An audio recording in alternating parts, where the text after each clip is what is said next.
My mother snatched the crystal champagne flute right out of my hand in front of the entire bridal boutique. She looked me up and down with absolute disgust and told me my greasy chef vibe would ruin the atmosphere of my sister's high society wedding. I just stood there quietly. 2 months later, she found my own wedding video trending worldwide, and the guest list made her pass out cold. My name is Naomi, and I am 33 years old. I was standing in the middle of a luxury bridal salon on Rodeo Drive, trying to process the sheer cruelty of what my mother Sylvia had just said to me. The plush white carpets and glittering chandeliers of the exclusive boutique felt suffocating. I had spent the last decade building my career from the ground up, working grueling hours in commercial kitchens to become a highly sought-after private chef for celebrity clients in Los Angeles. I owned a massive elite hospitality group, but I kept my wealth entirely private. To my mother, I was just a glorified cook who smelled like roasted garlic and failure. She leaned in close, her heavy designer perfume masking the scent of the champagne she had just ripped from my grasp. "It is better if you just stay home, Naomi," she hissed, her voice dripping with venom. "Donovan comes from real money. His family is incredibly prominent in the real estate world.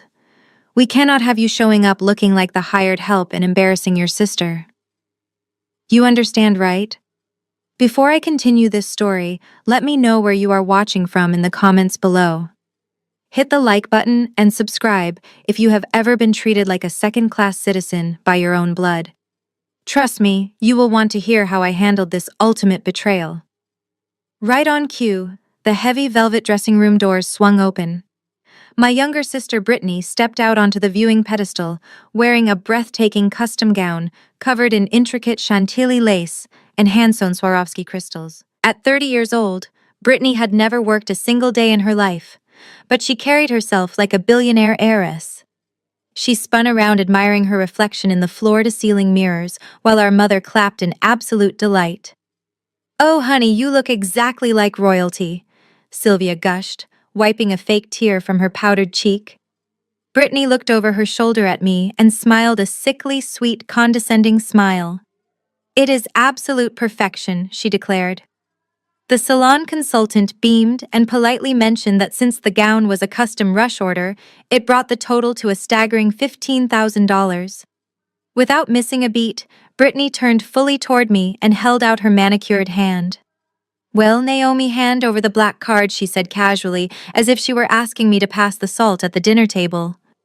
"Consider it your sisterly duty to make sure my big day is flawless, since you will not be there to celebrate with us anyway."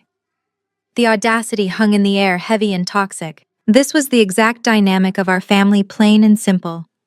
I was not worthy of an invitation to the most important event of her life, but I was fully expected to finance it. For years, I had been their silent, limitless ATM. I paid off my parents' mortgage when my dad made terrible financial decisions. I funded Brittany's luxury vacations because she claimed she needed to find herself in Europe. I even bought the very designer purse my mother was currently clutching. They deeply despised my profession, but they absolutely loved the cash it brought into their pockets. The bridal consultant looked back and forth between us, clearly uncomfortable, but waiting for me to pull out my wallet. I looked at Brittany standing there in her $15,000 dress, expecting me to just bow down and pay her way as usual. Then I looked at my mother, who was glaring at me silently, demanding my total compliance. For the first time in my entire life, the heavy fog of family obligation completely lifted. I reached into my bag, not for my credit card, but to grab my car keys. I offered my sister a bright, warm smile and snapped my purse shut.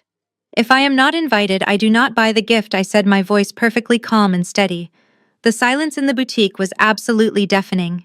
Brittany's jaw dropped open in pure shock. Sylvia's face turned a violent shade of crimson. "What did you just say to me?" My mother shrieked, her voice echoing terribly off the mirrored walls. "You selfish, ungrateful brat, hand over that card right now." I did not say another word to either of them. I simply turned on my heel and walked out the glass doors of the boutique, leaving them to figure out how to pay for the extravagant dress they could not possibly afford. The cool California breeze hit my face as I walked to my car, feeling lighter than I had in years. As soon as I slid into the driver's seat, I pulled out my phone and dialed a very important number. Hello, the Plaza Hotel Events Management, I said as the engine roared to life. Yes, this is the anonymous benefactor for the Brittany and Donovan wedding next month. I am calling to officially withdraw my $100,000 venue sponsorship immediately. Please bill the bride directly for the full amount. 2 days passed in complete silence. I was in the middle of my state-of-the-art culinary test kitchen in downtown Los Angeles, finalizing a 5-course truffle tasting menu for a prominent tech executive. The rhythmic chopping of my knife against the wooden block was the only sound in the room until my phone started vibrating furiously on the stainless steel counter. The caller ID flashed my sister's name. I let it ring. It stopped, then immediately started buzzing again. Over the next 10 minutes, she called 12 times in a row. Finally, she left a voicemail.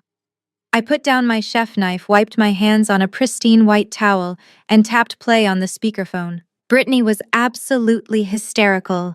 Her voice was shrill and echoing, as if she was pacing around a large, empty room. Naomi picked up the phone. She shrieked, her voice cracking with manic rage. The events coordinator at the Plaza Hotel just called me.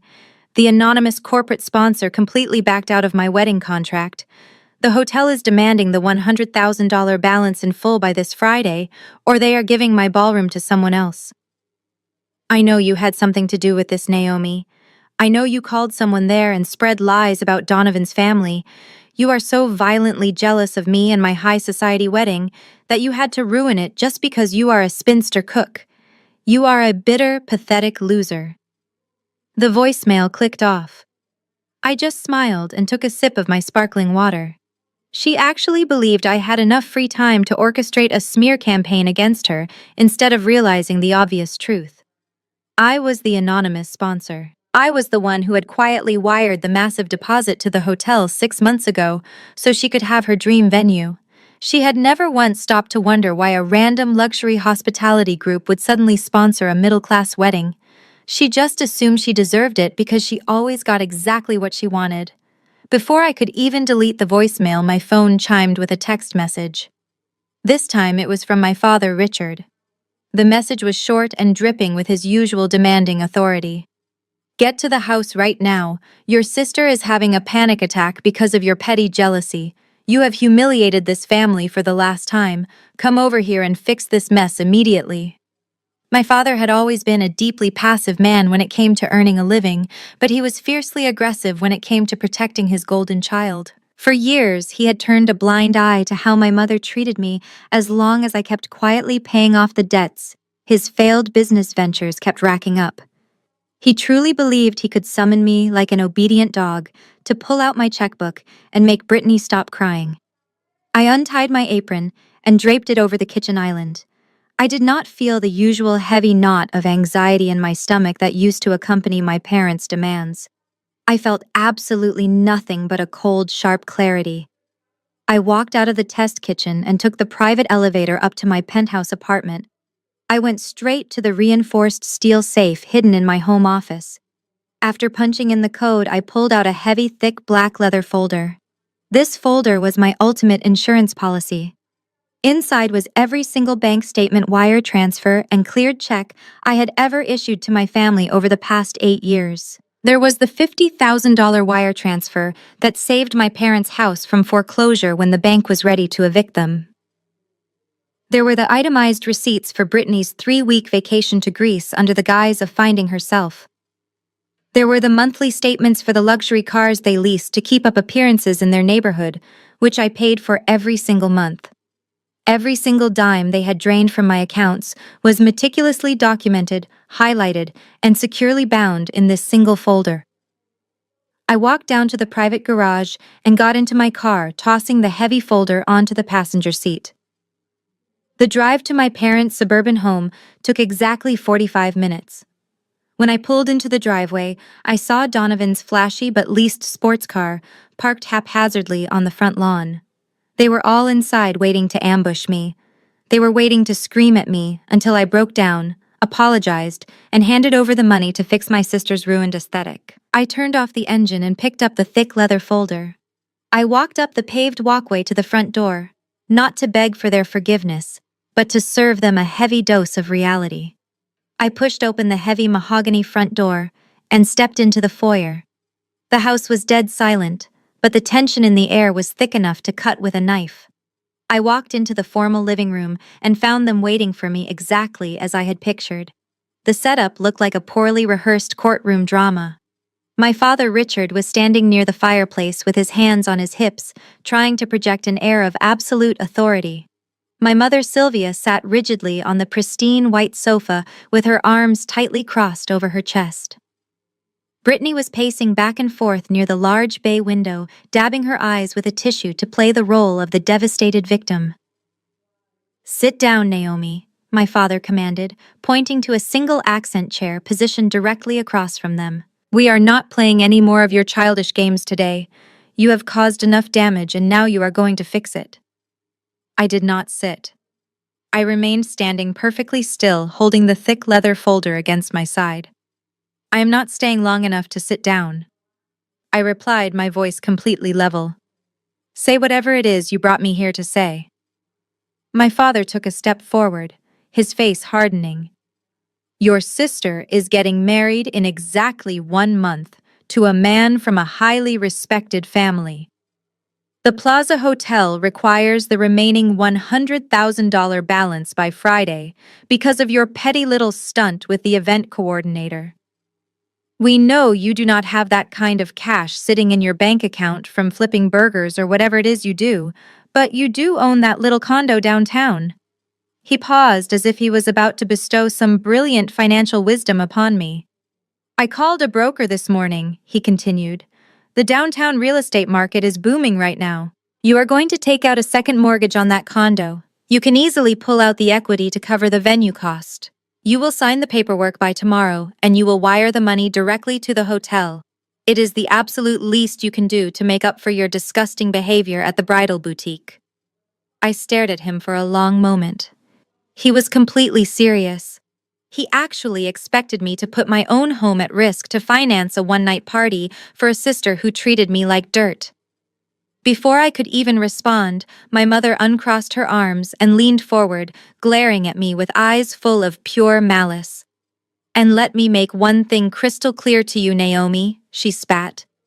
"If you refuse to do this, if you ruin your sister's wedding day, we are entirely done with you.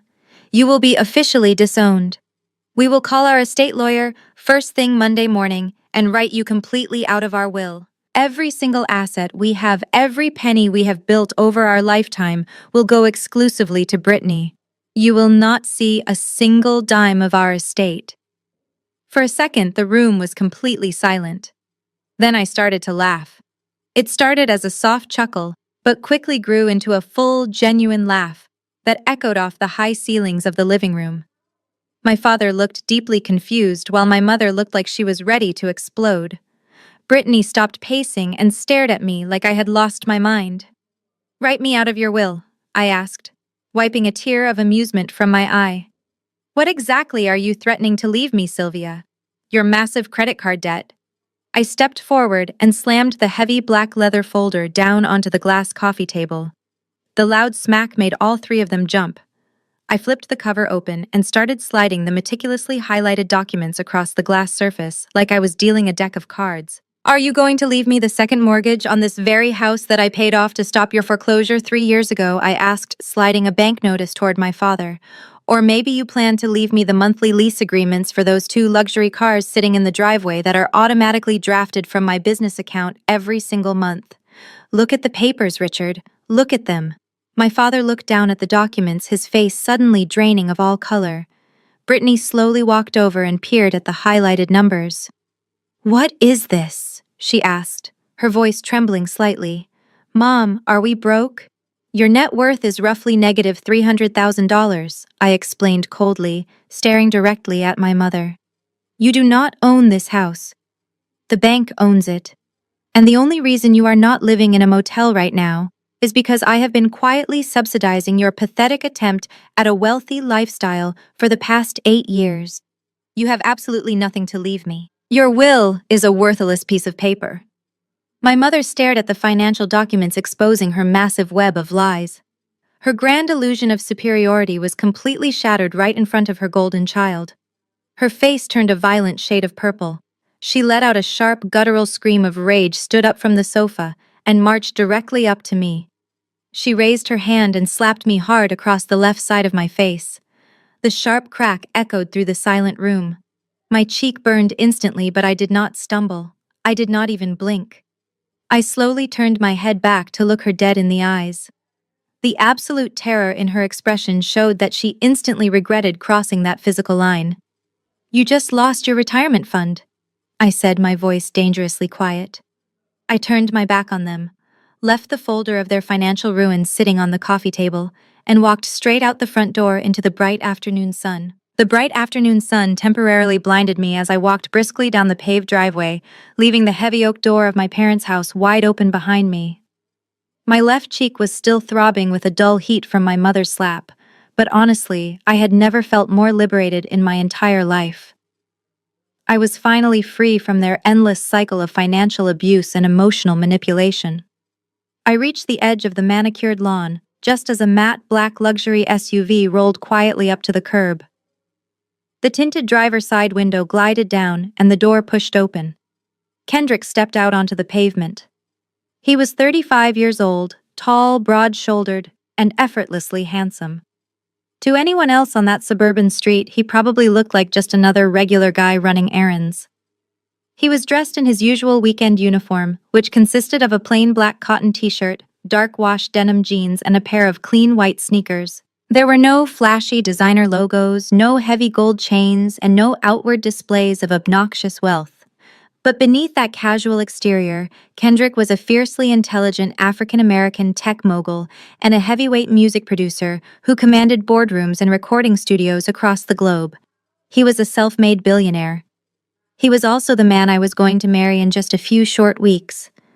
He walked around the hood of the car to greet me, his warm smile instantly fading the moment his eyes locked onto my face.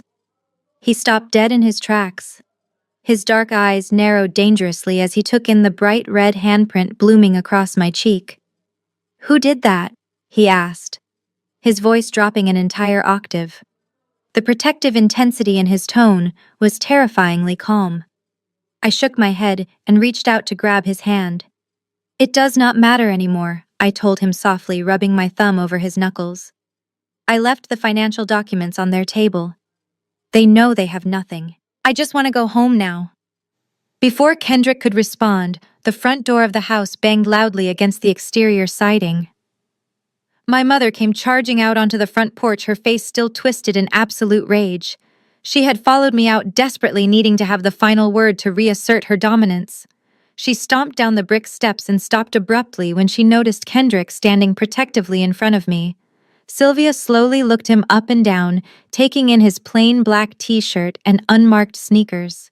I could practically see the racist and classist gears turning in her head as she calculated his net worth to be absolutely zero.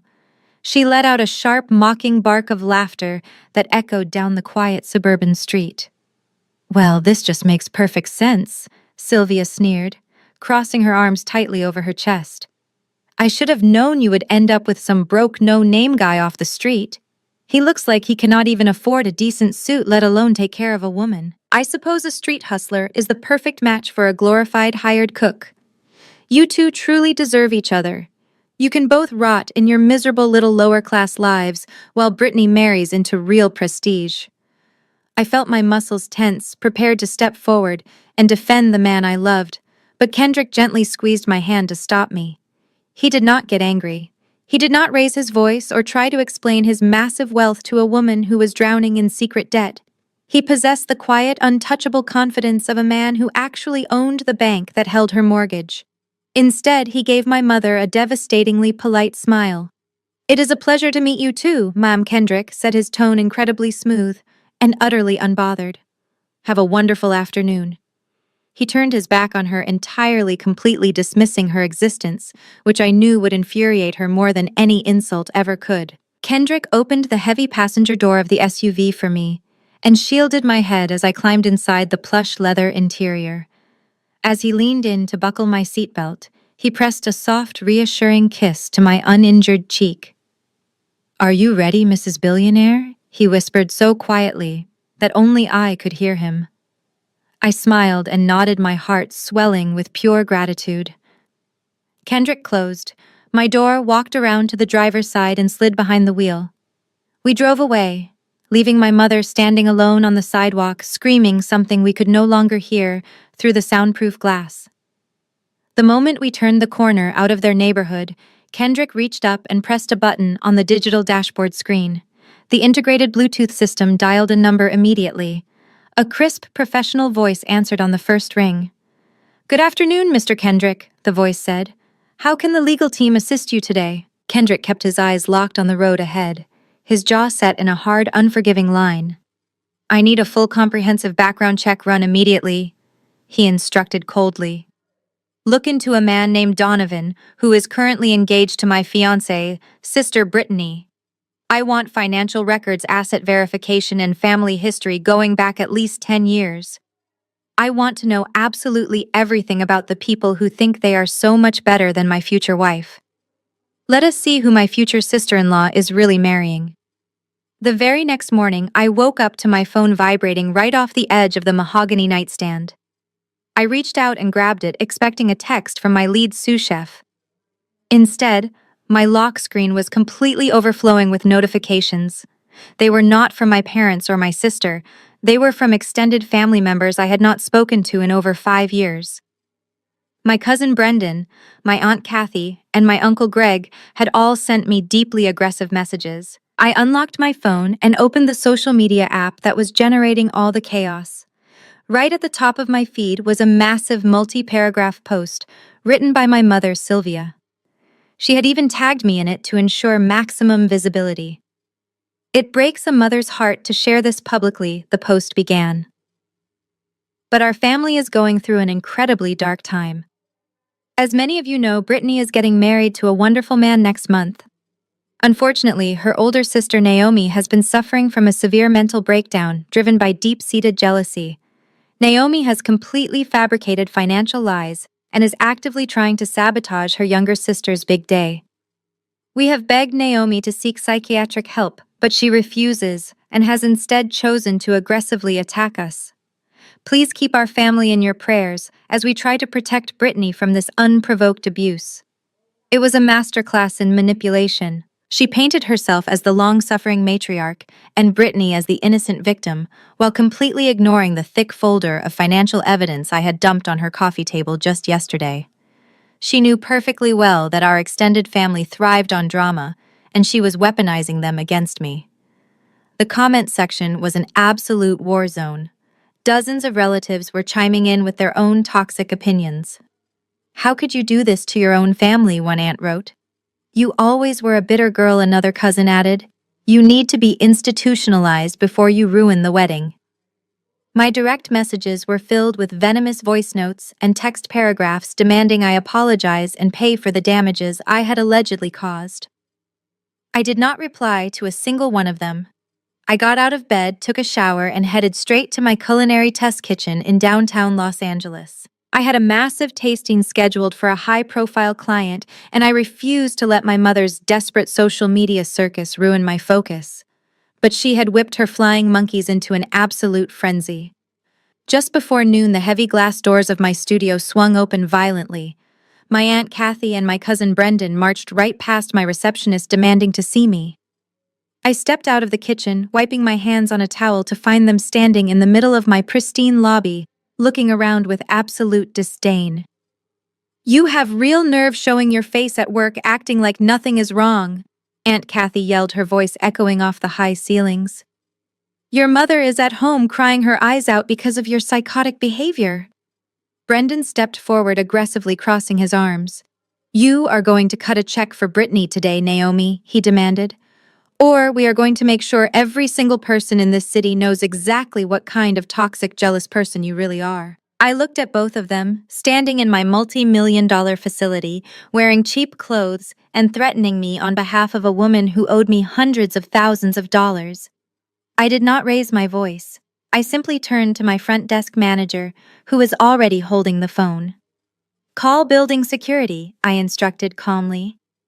"Have these two individuals escorted off the premises and permanently banned from the building.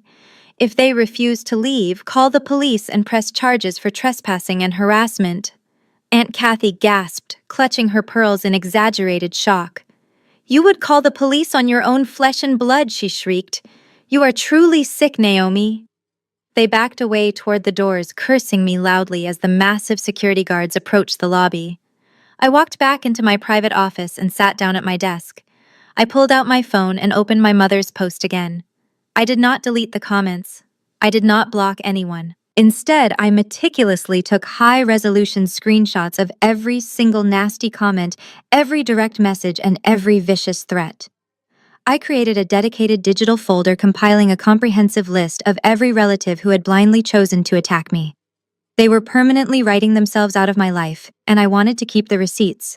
Meanwhile, on the other side of town, the mail carrier was walking up the driveway of my parents' suburban home. He dropped a stack of past due bills into their rusty metal mailbox, but on top of the pile he placed something incredibly unique. It was a thick, beautifully embossed black and gold envelope made of heavy artisan cardstock. There was no return address. Sylvia stepped out onto the front porch to collect the morning mail. When she saw the luxurious gold foil catching the sunlight, she immediately grabbed it, her heart racing. She had absolutely no idea what she was about to open. Sylvia slid her manicured thumbnail under the gold wax seal of the heavy black envelope. She stood right there on the porch, completely ignoring the stack of final notice utility bills in her other hand. As she pulled out the thick cardstock, her eyes went wide. The invitation was a masterpiece of luxury stationery. In deeply embossed gold foil, the text invited her, and a +1, to an exclusive private gala in the Hollywood Hills. The date was set for the Friday evening, exactly one day before Brittany was scheduled to get married. There was absolutely no host name listed anywhere on the card. At the bottom, in elegant cursive, were 3 simple words: dress code, haute couture. Sylvia practically kicked the front door open and sprinted into the living room where Brittany was sulking on the sofa. Brittany had been miserable for days ever since her wedding venue was officially downgraded to a poorly ventilated community center on the outskirts of town. "Look at this!" Sylvia gasped, tossing the black and gold card onto her daughter's lap. Brittany picked it up, her eyes scanning the luxurious details. Her sad demeanor instantly vanished, replaced by a frantic, greedy energy. "Who sent this?" Brittany asked, her voice trembling with excitement. "A private gala in the hills on a Friday night." "Mom, this has to be from Donovan's family. His parents are deeply connected in the Los Angeles real estate scene. They probably realized our wedding venue situation was a minor setback and want to introduce us to their high society friends before the actual ceremony." It was truly fascinating how their minds worked. Instead of questioning why an anonymous invitation arrived at a home facing foreclosure, they immediately twisted reality to fit their delusions of grandeur. They desperately needed to believe that Donovan's family was their golden ticket into the upper echelon of society. They spent the next 2 hours obsessing over the invitation, analyzing the weight of the paper, and researching the address, which belonged to a $50 million private estate. There was only one massive problem. The date and time of the mysterious gala conflicted entirely with Brittany's own rehearsal dinner. Due to their severe lack of funds, Richard had booked a cheap local diner to host Donovan's family the night before the wedding. It was embarrassing, but it was all they could afford without my financial backing. "Cancel the diner," Sylvia ordered, pacing the living room floor. "We cannot pass up an opportunity to network with the elite. Donovan's family will understand. In fact, they will probably be at this gala themselves. We will just tell everyone that the rehearsal dinner is canceled due to unforeseen scheduling conflicts." Brittany nodded vigorously, completely agreeing to sabotage her own wedding weekend just for a taste of billionaire status. "We need to go shopping," Brittany declared. "The dress code says haute couture. I am going to return that cheap rehearsal dress I bought and max out Dad's last remaining credit card. We are going to look like we belong there." They spent the entire week preparing for an event they knew absolutely nothing about. They endured the humiliation of canceling their own dinner arrangements, lying to their future in-laws, and spending money they absolutely did not have, just to rent designer gowns and hire a freelance makeup artist. They were blindingly obsessed with the idea of rubbing their newly acquired elite status in the faces of everyone they knew, especially mine. They fully intended to take dozens of photos at the gala and post them all over social media to prove they were thriving without me. I knew exactly what they were doing because I knew exactly how their shallow minds operated. I was sitting in my glass-walled office overlooking the Los Angeles skyline when my security team confirmed that the tracking barcode on the black envelope had been scanned at the gates of the estate. They had taken the bait hook, line, and sinker. My mother and sister were currently squeezing themselves into rented designer dresses and squeezing their delusion into a rented black car headed toward the Hollywood Hills. They genuinely thought they were walking into a room full of real estate tycoons ready to welcome them into the fold. They had absolutely no idea that the mysterious host who had sent them the invitation was not a real estate billionaire from Donovan's family. The ultra-exclusive gala they were risking everything to attend was actually the official rehearsal dinner for my wedding. And my husband-to-be Kendrick had designed the guest list specifically to watch them walk right into our trap. Saturday afternoon arrived, bringing with it a sweltering heat wave that completely overwhelmed the ancient air conditioning unit at the Oak Creek Community Center. This was the grim reality of Brittany and Donovan getting married. Since I had permanently withdrawn my massive financial backing, my father was forced to secure the only venue he could afford on a 2-week notice. The stark contrast between the Plaza Hotel ballroom she had bragged about and this humid, heavily scuffed gymnasium was absolutely humiliating for them.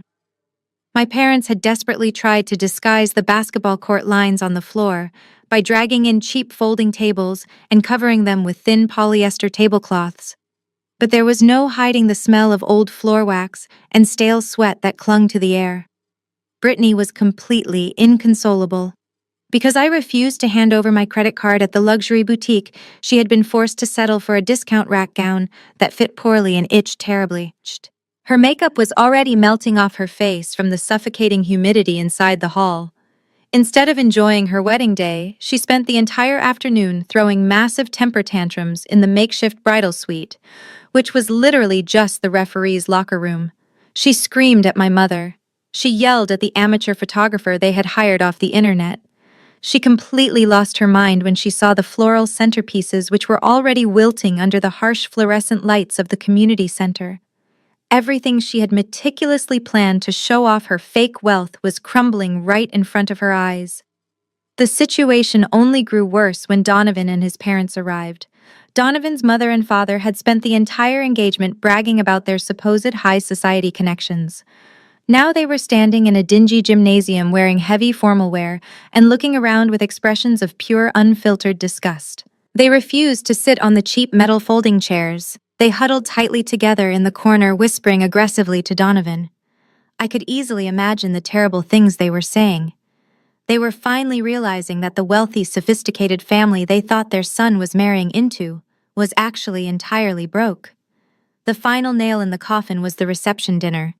My family could not afford a professional hospitality team, so they hired a budget catering service that usually handled local neighborhood barbecues. The servers walked out carrying massive aluminum trays of food that looked absolutely pathetic. Instead of the 5-star gourmet menu I had originally designed for her guests, were handed lukewarm plates of rubbery overcooked chicken and soggy vegetables. Donovan's mother took one look at the slimy chicken on her plate and aggressively pushed it away, muttering something highly offensive to my mother Sylvia. My father Richard sat at the head table, sweating through his rented tuxedo, trying desperately to pretend everything was fine. He kept offering the unhappy guests cheap wine poured directly from large cardboard boxes, but the humiliation was thick enough to choke on. The grand illusion of their superior social status was officially dead.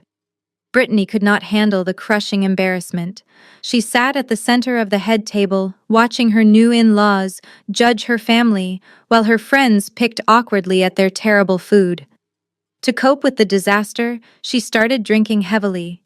She bypassed the boxed wine and demanded the single bottle of expensive vodka my father had hidden under the table. She poured drink after drink, her face growing flushed, and her behavior becoming increasingly erratic. By the time the DJ announced the traditional wedding toasts, Brittany was entirely intoxicated. She was practically vibrating with a toxic mix of deep humiliation and furious anger. She needed a scapegoat. She desperately needed someone to blame for the fact that her perfect day was a complete and utter nightmare. And in her deeply delusional mind, there was only one person responsible for her suffering. Donovan tried to gently place his hand on her arm to calm her down, but she violently shoved him away. The heavy metal chair screeched loudly against the gymnasium floor as Brittany suddenly stood up. She stumbled slightly, her cheap heels catching on the hem of her discount dress. She marched straight past the best man and marched directly over to the DJ booth. Her eyes were wild and furious. She aggressively snatched the microphone right out of the startled musician's hand. A loud, sharp screech of static echoed through the humid room, forcing all the disgusted guests to cover their ears and stare directly at her. I was not at the Oak Creek Community Center to witness this spectacular meltdown in person. But because nearly every guest in that room had their smartphones out, recording the disaster, I would eventually see the entire scene unfold from multiple different angles. The loud feedback from the microphone finally died down, leaving a heavy, suffocating silence in the humid gymnasium. Every single guest turned to stare at my sister. Brittany swayed slightly on her feet, gripping the microphone so tightly her knuckles turned white. Instead of thanking everyone for coming or raising a glass to her new husband, she pointed a shaking finger toward the back of the room, as if I were somehow standing there hiding in the shadows. "I want to make a toast," she slurred her words bleeding together in a messy, drunken drawl. "I want to make a toast to the person who completely destroyed my perfect day." My parents sat frozen at the head table, completely unsure of how to stop the incoming train wreck. Donovan stared at his new bride in absolute horror. "I know you are all wondering why we are sitting in this disgusting, sweaty room eating garbage food," Brittany yelled, her voice echoing terribly off the cinder-block walls.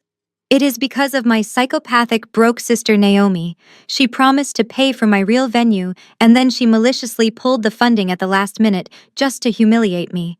She is so insanely jealous of me getting married that she intentionally sabotaged my entire wedding.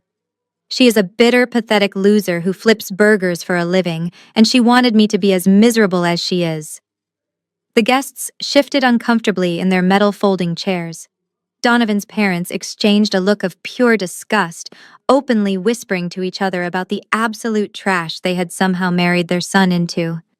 Brittany was completely oblivious to the second-hand embarrassment radiating through the room. She kept rambling, listing every single imaginary grievance she had against me, crying about how unfair it was that she had to wear a cheap dress while I sat at home doing nothing with my pathetic life. She even blamed me for the humidity and the wilting flowers, claiming my toxic energy had somehow cursed the building. Donovan could not take the humiliation for another second. He stood up from his chair, his face burning bright red, and quickly walked over to the DJ booth. "Brittany, please stop," he hissed, trying to keep his voice low. "You are drunk, and you are embarrassing both of us. Give me the microphone right now." He reached out to grab the metal handle, but Brittany violently yanked it away from him. "Do not tell me what to do," she screamed into the mic, amplifying her rage for everyone to hear. "This is my wedding, and I'm going to tell the truth about my psychotic sister." Donovan stepped closer, his embarrassment rapidly morphing into genuine anger. He reached for the microphone again, grabbing her wrist this time. "Give it to me," Donovan demanded, his voice hard and uncompromising. A literal physical tug-of-war erupted right in the middle of the makeshift dance floor. Brittany planted her feet and pulled back with all her drunken strength, screaming at him to let her go. My father finally stood up from the head table to intervene, but he was far too late. The heel of Brittany's discount wedding shoe suddenly snapped under the aggressive pressure. She lost her balance completely and violently tumbled backward, dragging Donovan down to the floor with her. They crashed onto the hard wooden planks in a tangled, messy heap of cheap white fabric and rented tuxedo material. The microphone slammed against the ground, letting out a deafening boom, followed by a high-pitched, piercing screech that made the guests flinch. Donovan scrambled to his feet, his face twisted in absolute fury. He looked down at his crying, thrashing bride, and then looked directly at his horrified parents. The grand illusion of their high society romance was completely dead, destroyed by a drunken temper tantrum and a physical brawl over a microphone. Brittany sat on the floor, sobbing loudly, her makeup smudged halfway down her cheeks, still screaming my name like a curse word. My mother rushed forward, desperately trying to pull Brittany off the floor and salvage whatever tiny shred of dignity remained. The guests were dead silent, absolutely paralyzed by the sheer magnitude of the disaster they had just witnessed. Nobody moved. Nobody spoke. But right in the middle of Brittany's hysterical crying, a sharp, synchronized sound suddenly pierced the heavy silence of the gymnasium. It was a digital chime, then another, and another. Within 5 seconds, every single cell phone in the room, from the cheap flip phones of distant relatives to the expensive smartphones of Donovan's parents, lit up and chimed simultaneously with an urgent breaking news alert. The chorus of digital alerts echoed off the cinderblock walls of the community center like a bizarre symphony. It was not just one or two phones ringing. It was a massive synchronized wave of breaking news notifications hitting every single device in the room at the exact same moment. In the suffocating silence that followed Brittany and Donovan crashing to the floor, the sound was deafening. Cousin Brendan, who had marched into my lobby just days earlier to threaten me, slowly pulled his smartphone from his pocket.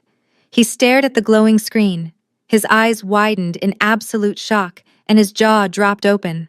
He looked up from his phone, staring directly at my parents, who were still frozen at the head table. Then, in a voice that trembled with disbelief, Brendan read the headline out loud for the entire gymnasium to hear. Vogue exclusive.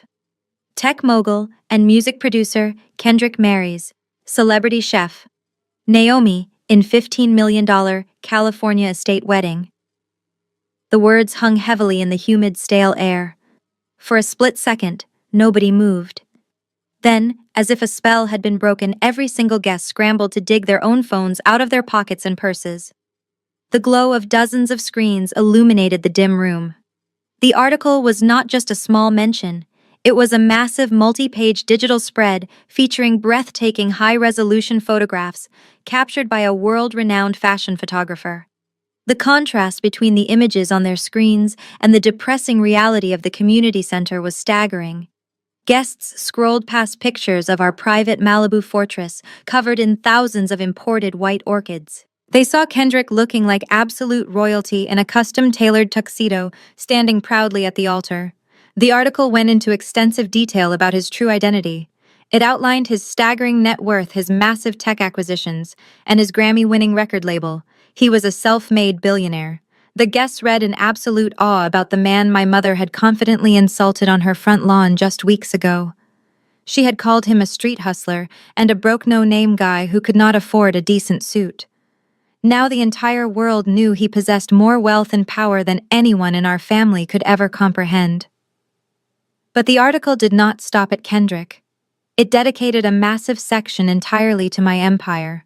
Vogue described me as a culinary visionary and the brilliant mind behind the most exclusive hospitality group in the country. It listed my celebrity clientele, my international restaurant locations, and estimated my corporate valuation in the hundreds of millions of dollars. I was not a greasy cook flipping burgers. I was the powerhouse CEO who had been quietly funding my family's entire fake upper-class lifestyle for the past 8 years. The whispers began to spread rapidly through the humid room. Donovan's parents stared at their phone screens, and then looked up at my father Richard with expressions of pure, unadulterated rage. They suddenly realized they had aligned themselves with the completely wrong sister. Brittany was sitting on the dirty floor, her cheap discount dress torn at the seams, looking like an absolute fool. Meanwhile, the sister she had just spent 10 minutes aggressively trashing on a microphone was currently trending globally as the stunning bride of the decade. Sylvia could not comprehend what was happening around her. She practically lunged across the table and snatched Brendan's phone right out of his hand. Her perfectly manicured fingers shook violently as she furiously scrolled through the stunning digital spread. She saw the towering floral arrangements that cost more than her entire heavily mortgaged house. She saw the A-list celebrities sitting in the front row of our ceremony. And then she swiped to the final breathtaking image. It was a stunning close-up portrait of Kendrick and me holding hands. Resting perfectly on my left ring finger was a flawless 5-carat emerald-cut diamond. It was a custom piece that cost more than everything my parents had ever owned combined. Staring at that massive diamond, the brutal reality of her catastrophic mistake finally crashed down on her shoulders. She had actively driven away a billionaire son-in-law and aggressively disowned her incredibly wealthy daughter, all to protect a broke, deeply indebted golden child who was currently sobbing on a gymnasium floor. Sylvia let out a strange, high-pitched gasp that sounded like she was suffocating. Her face instantly drained of all its color, turning a sickly ashen gray. She dropped the phone onto the floor, clutching both of her hands tightly against her chest. Richard yelled her name in a panic, but she was already swaying heavily on her feet.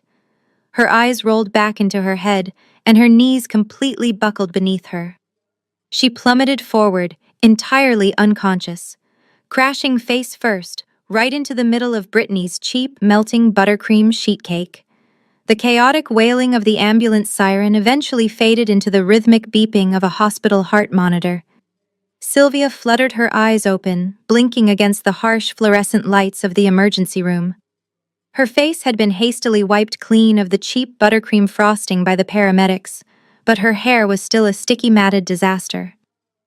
A young nurse was standing next to the bed, adjusting an intravenous drip attached to her arm, gently explaining that her sudden dramatic collapse was likely due to an acute mixture of severe stress and dehydration. Sylvia completely ignored the medical professional. She aggressively swatted the nurse's hand away and demanded her purse. Richard, who had been sitting rigidly in the uncomfortable plastic visitor chair, quickly retrieved her cell phone from the leather bag. Sylvia did not ask about her blood pressure. She did not ask if the guests had enjoyed the rest of the reception. She did not even ask where her newlywed daughter was. She instantly unlocked her screen and brought the digital magazine spread right back up. "Look at this, Richard," she whispered, her voice trembling with a frantic, highly caffeinated energy. "Just look at the sheer scale of this private estate. The article says Kendrick purchased it in cash last year. And Naomi, she is not just a chef, she is listed as the sole owner of a hospitality empire currently valued in the hundreds of millions. She has been sitting on a massive fortune this entire time while we were scraping by to pay for a disgusting humid community center." Richard stood up and leaned heavily over the hospital bed, his eyes scanning the high-resolution photographs. He stared hungrily at the custom 5-carat diamond ring and the designer tuxedo. A dark, greedy realization completely washed over his face, instantly replacing any lingering concern he had for the humiliating disaster they had just left behind. "We are her parents, Sylvia," he said, his tone dropping into a low conspiratorial whisper. "We gave her the exact foundation she needed to build all of this. She owes her incredible work ethic entirely to us. If it were not for our strict parenting and high expectations, she never would have been pushed to achieve such massive success in the culinary world." It was truly sickening how quickly and effortlessly they could completely rewrite history to fit their twisted narrative. Less than 3 hours ago, they were sitting at a cheap folding table, proudly agreeing with Brittany as she publicly trashed me on a microphone. They had spent decades actively destroying my self-esteem and draining my bank accounts. Now sitting in a sterile hospital room, surrounded by the absolute wreckage of their own massive financial failures, they were desperately trying to rebrand their relentless abuse as supportive, tough love. They immediately started plotting how to tap into my newly discovered wealth. They decided they would contact Kendrick's public relations team first thing in the morning. They would play the role of the proud, loving parents who had intentionally kept their distance to let their eldest daughter shine independently. They genuinely believed that because we shared the same blood, I would simply forget a lifetime of cruelty. They actually thought they could just smile, apologize for the misunderstanding at the bridal boutique, and be instantly welcomed into a billionaire lifestyle with open arms. "We need to draft a public statement immediately," Richard muttered, pacing the small confines of the hospital room.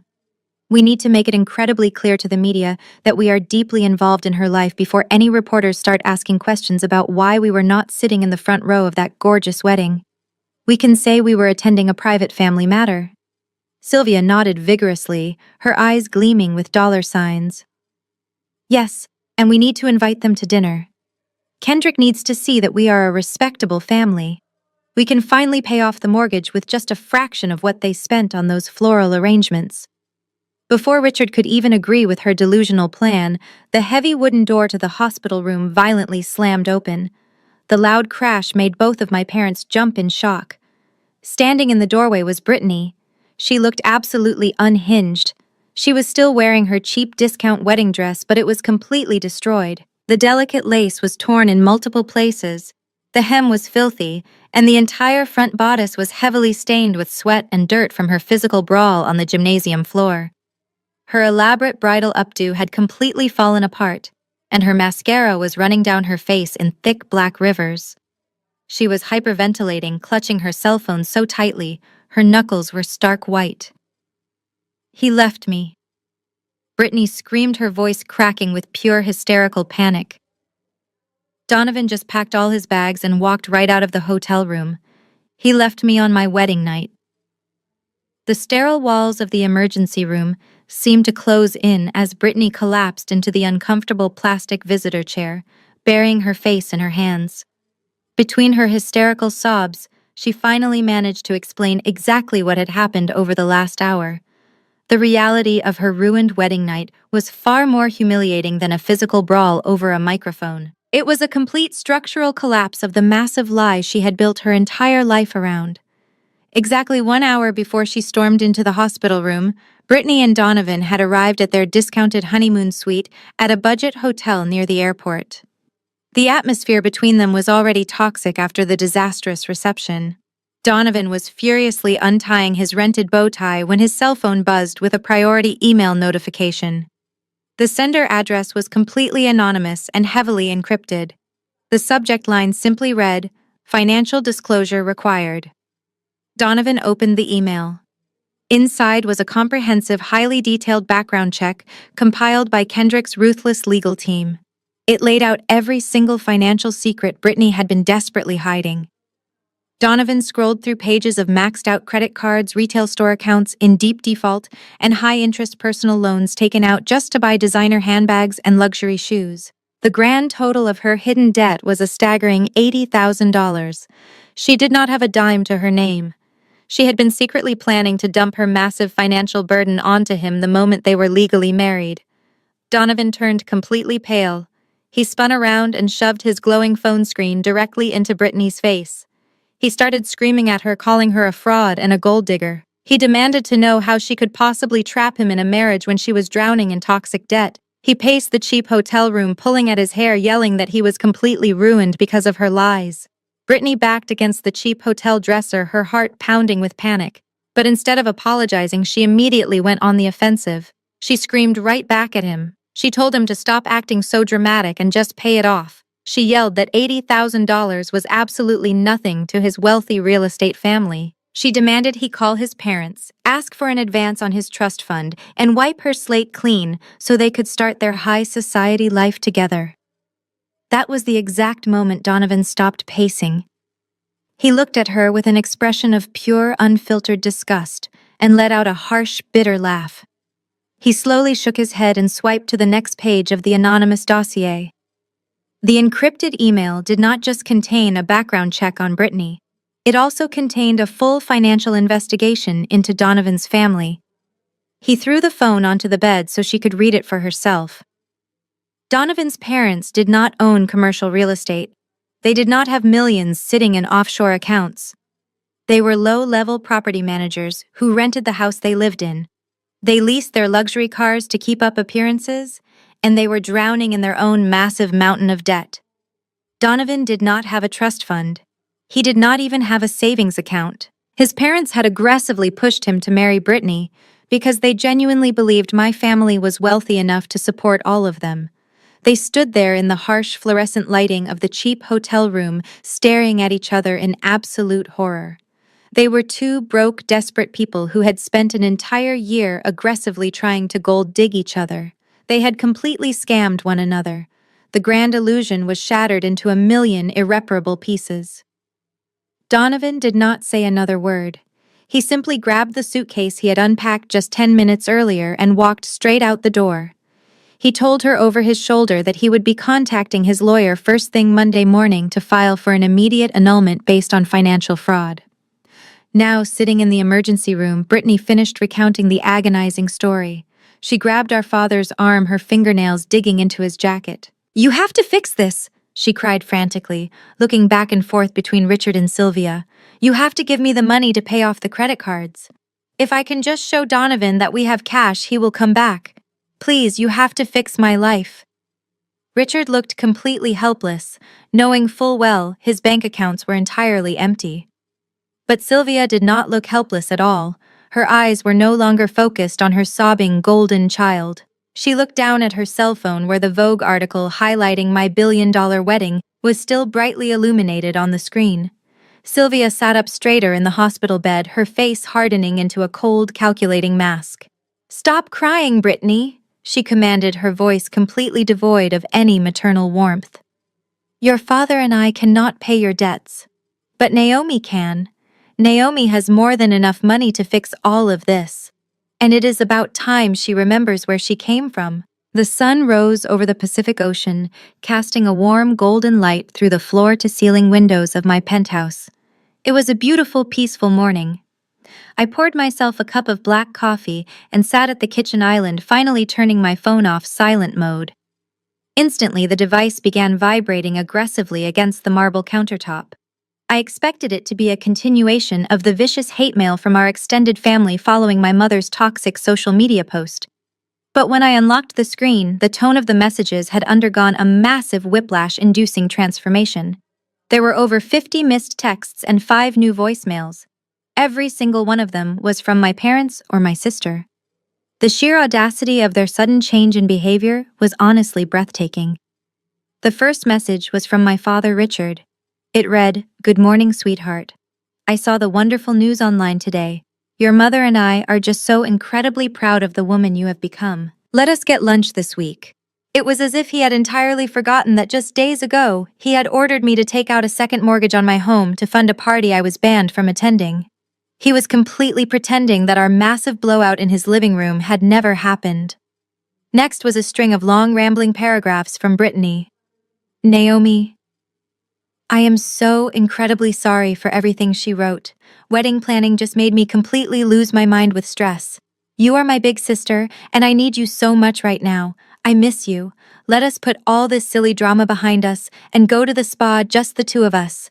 She conveniently left out the part where her new husband had literally packed his bags and abandoned her at a cheap hotel because she was drowning in secret credit card debt. She just wanted my black card back. But the absolute worst of all was the voicemail from my mother. I tapped play and lifted the phone to my ear. Sylvia was sobbing, but it was a completely forced theatrical cry. "Oh, my sweet, beautiful Naomi," she wailed into the receiver. "I have hardly slept a wink since our little misunderstanding at the bridal boutique. You know how protective I get over my girls, but I never meant to hurt you. You are my favorite daughter, and my heart is just entirely broken without you. Please call your mother back. Family is everything and we need to stick together." I pulled the phone away from my ear and stared at the screen in pure disgust. A little misunderstanding. That was what she called publicly humiliating me, demanding my money, and then physically slapping me across the face when I exposed their financial ruin. They were not apologizing because they felt guilty.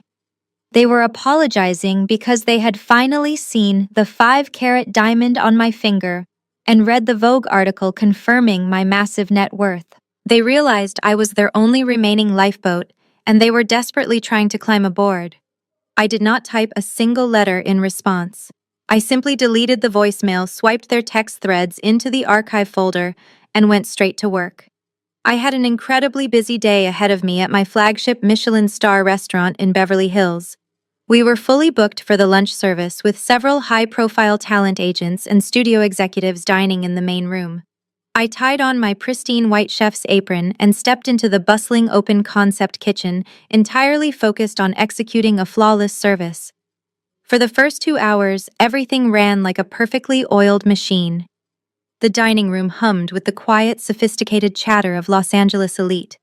The clinking of crystal wine glasses and the soft jazz music created an atmosphere of pure luxury. I was at the plating station meticulously adding a delicate garnish to a seared scallop dish when I heard a sharp, disruptive sound coming from the front entrance. It was a loud, shrill voice echoing over the quiet ambiance of the dining room. "Do you have any idea who we are?" the voice demanded. I stopped what I was doing and looked up through the glass partition. Standing right at the mahogany host stand, blocking the entrance for other guests, were Sylvia, Richard, and Brittany. They had actually tracked down my most exclusive property. Brittany was wearing a pair of oversized designer sunglasses indoors, trying to look wealthy, while Sylvia aggressively pointed a finger at my very confused lead hostess. "We do not need a reservation," my mother snapped loudly enough for half the restaurant to hear. "We are the owner's family. Tell Naomi her parents are here and clear your best table for us immediately." They had brought their toxic circus directly to my doorstep. I wiped my hands on a clean towel, left the kitchen, and walked out into the main dining room. The atmosphere in my flagship restaurant was carefully curated to be a sanctuary of refined elegance. Soft ambient lighting illuminated the faces of studio executives and prominent talent agents enjoying their expensive meals. But standing right at the front entrance, my family was completely shattering that carefully crafted piece. My mother, Sylvia, was practically leaning over the mahogany host stand, aggressively pointing her finger in the face of my highly trained lead hostess. "Tell your little chef that her mother is here," Sylvia demanded, her voice shrill and entirely unsuited for the sophisticated environment. "We want the best table in the house right now, and bring us 3 glasses of your most expensive champagne while we wait. We are not paying for it, obviously."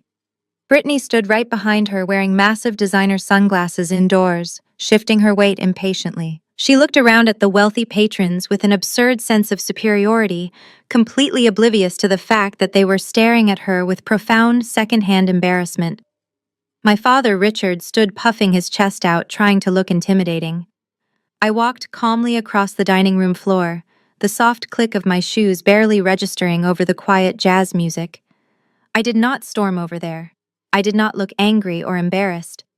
I approached the host stand with the exact same professional, detached demeanor I would use for any unruly customer who wandered in off the street.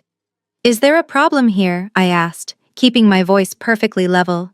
Sylvia spun around, a massive fake smile stretching across her face the moment she saw me.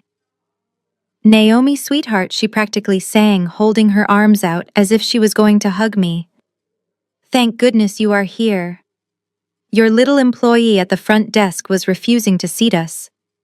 Tell her to take us to the private dining room immediately. We have so much to catch up on, and we brought an enormous appetite."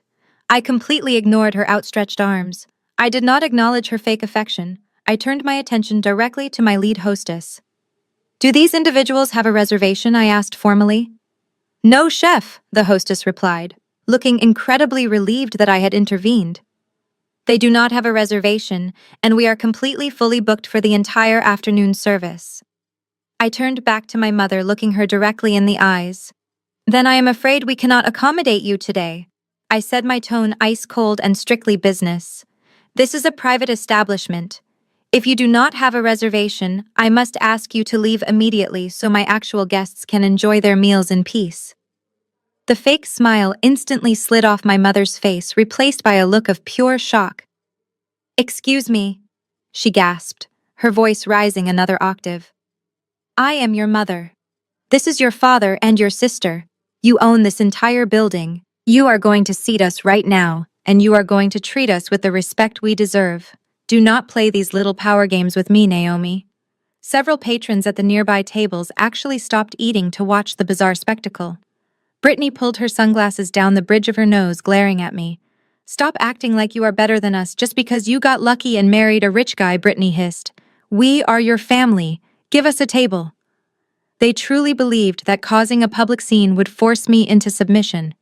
They thought my desire to protect my professional reputation would make me cave to their demands, just to quiet them down. They were completely wrong. I did not argue with them. I did not lower myself to their level by engaging in a screaming match in the middle of my life's work. I simply raised my hand and made a sharp, brief gesture toward the massive double doors leading to the lobby. Instantly, my head of private security stepped out from the shadows. He was a towering former military contractor wearing a tailored black suit and a completely unreadable expression. "Yes, Mom," the security chief said, stepping up right beside me. "Remove these trespassers from the property," I ordered, my voice echoing clearly across the silent reception area. They are permanently banned from this establishment. If they refuse to leave or if they attempt to cause any further disruption, you are authorized to call the LAPD and have them arrested for trespassing and disturbing the peace." My father's face turned completely purple with rage. "You would not dare," Richard growled, taking an aggressive step toward me. "Try me," I whispered, staring him down with absolute zero hesitation. The security chief immediately stepped between us, placing a heavy, solid hand right on my father's chest. "It is time to go," the guard said, his voice deep and uncompromising. He physically corralled all three of them toward the heavy glass exit doors. Sylvia started screaming about how I was an ungrateful monster, but the thick, soundproof doors swung shut behind them entirely, cutting off her toxic tantrum. I turned around, offered a polite, apologetic smile to my dining room guests, and walked right back into the kitchen as if absolutely nothing had happened. Humiliated and physically escorted out onto the sun-baked sidewalk of Beverly Hills, my family was absolutely seething. The embarrassment of being thrown out of a luxury restaurant in front of Los Angeles elite burned through them like acid. Richard paced back and forth on the concrete, his fists clenched tight. He was entirely broke, facing foreclosure, and now utterly stripped of his pride. Desperation and sheer malice completely took over his rational thinking. He pulled his cell phone out of his pocket, his fingers trembling with rage, and decided to make the biggest mistake of his entire life. He opened his text thread with me and began typing a vicious threat. He hit send without a single second of hesitation. 4 hours later, the lunch service had wrapped up perfectly. I left the restaurant and took the private elevator straight up to the penthouse apartment I shared with Kendrick. The space was a massive, ultra-modern sanctuary with sweeping panoramic views of the entire city. Kendrick was sitting on a plush leather sofa in the living room, dressed casually in sweatpants and a t-shirt, reviewing some digital contracts on his laptop. I walked over, dropped my keys onto the glass coffee table, and let out a long sigh. I sat down next to him and handed him my unlocked cell phone. "You need to read this," I said quietly. Kendrick took the phone and read the text message my father had sent hours earlier. The message was incredibly long and explicitly clear in its criminal intent. It read, "You think you can humiliate us and just walk away, Naomi. Think again. You are going to wire $500,000 into my bank account by the end of the day tomorrow. If you do not, I am going straight to TMZ and every major gossip blog on the internet. I will tell them that your new billionaire husband is physically and emotionally abusing you. I will tell them he has completely isolated you from your loving family, and that you are a prisoner in your own home. Pay us the money, or we will completely destroy his reputation and his company's." I watched Kendrick's face carefully. A normal person would have panicked. A normal person would have been furious at the blatant extortion and the disgusting lies my father was threatening to spread. But Kendrick was not a normal person. He was a man who navigated shark-infested corporate waters on a daily basis. Kendrick did not yell. He did not look worried. A slow, dark, incredibly dangerous smile spread across his face. He gently set my phone down on the coffee table and pulled his laptop onto his knees. "They really think they can extort a billionaire," Kendrick murmured, his fingers flying across the keyboard with lightning speed. "That is genuinely fascinating." He took a high-resolution screenshot of the text message, attached it to an encrypted email, and forwarded it directly to his ruthless legal team. He typed a single sentence of instruction to his lead attorney: "Destroy them legally and permanently." He closed the laptop, set it aside, and pulled me into his arms, kissing the top of my head. "Do not give it another thought, beautiful," he whispered. "It is already handled." Exactly 20 minutes later, my parents were sitting in their cramped, dimly lit living room, arguing about how they were going to spend the $500,000 they genuinely believed I would be terrified into sending. A loud, sharp knock echoed from their front door. Richard smirked proudly, assuming I had sent a messenger with a certified check begging for their silence. He swaggered over to the front door and pulled it open. Standing on the porch was not a wealthy messenger. It was a completely stoic process server, holding a thick, heavy manila envelope. "Richard Sylvia?" the man asked, confirming his identity. "Yes, that is me," Richard said, puffing his chest out.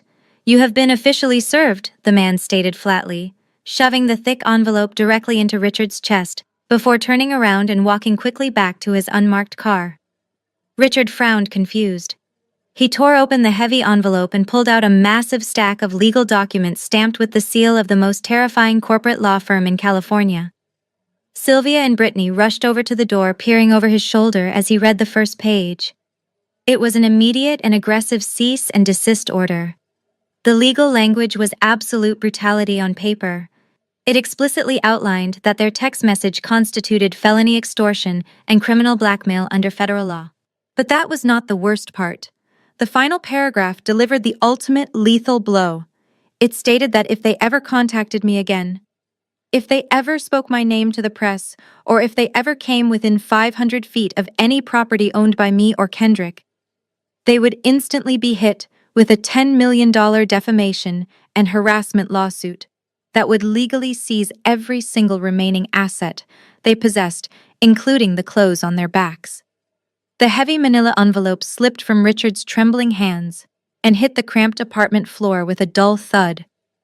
For a long moment, the dimly lit living room was completely silent. Brittany stared at the scattered legal documents with wide, terrified eyes. Richard slumped onto the worn fabric sofa, rubbing his temples as the reality of a $10 million defamation lawsuit sank in. They had completely overplayed their hand, and now they were facing total financial annihilation. Any rational human being would have taken this terrifying legal threat as the ultimate sign to back off forever and leave me alone. But Sylvia was not a rational human being. Her deep-seated narcissism simply could not process the concept of defeat. Instead of panicking, Sylvia let out a loud, dismissive scoff. She bent down, picked up the thick stack of papers and tossed them onto the coffee table like they were nothing more than junk mail. "Do you honestly believe Naomi wrote this?" she asked, crossing her arms and looking down at her terrified husband. "Look at this aggressive corporate language, Richard. This has Kendrick written all over it. That controlling billionaire is actively trying to isolate our daughter from her loving family.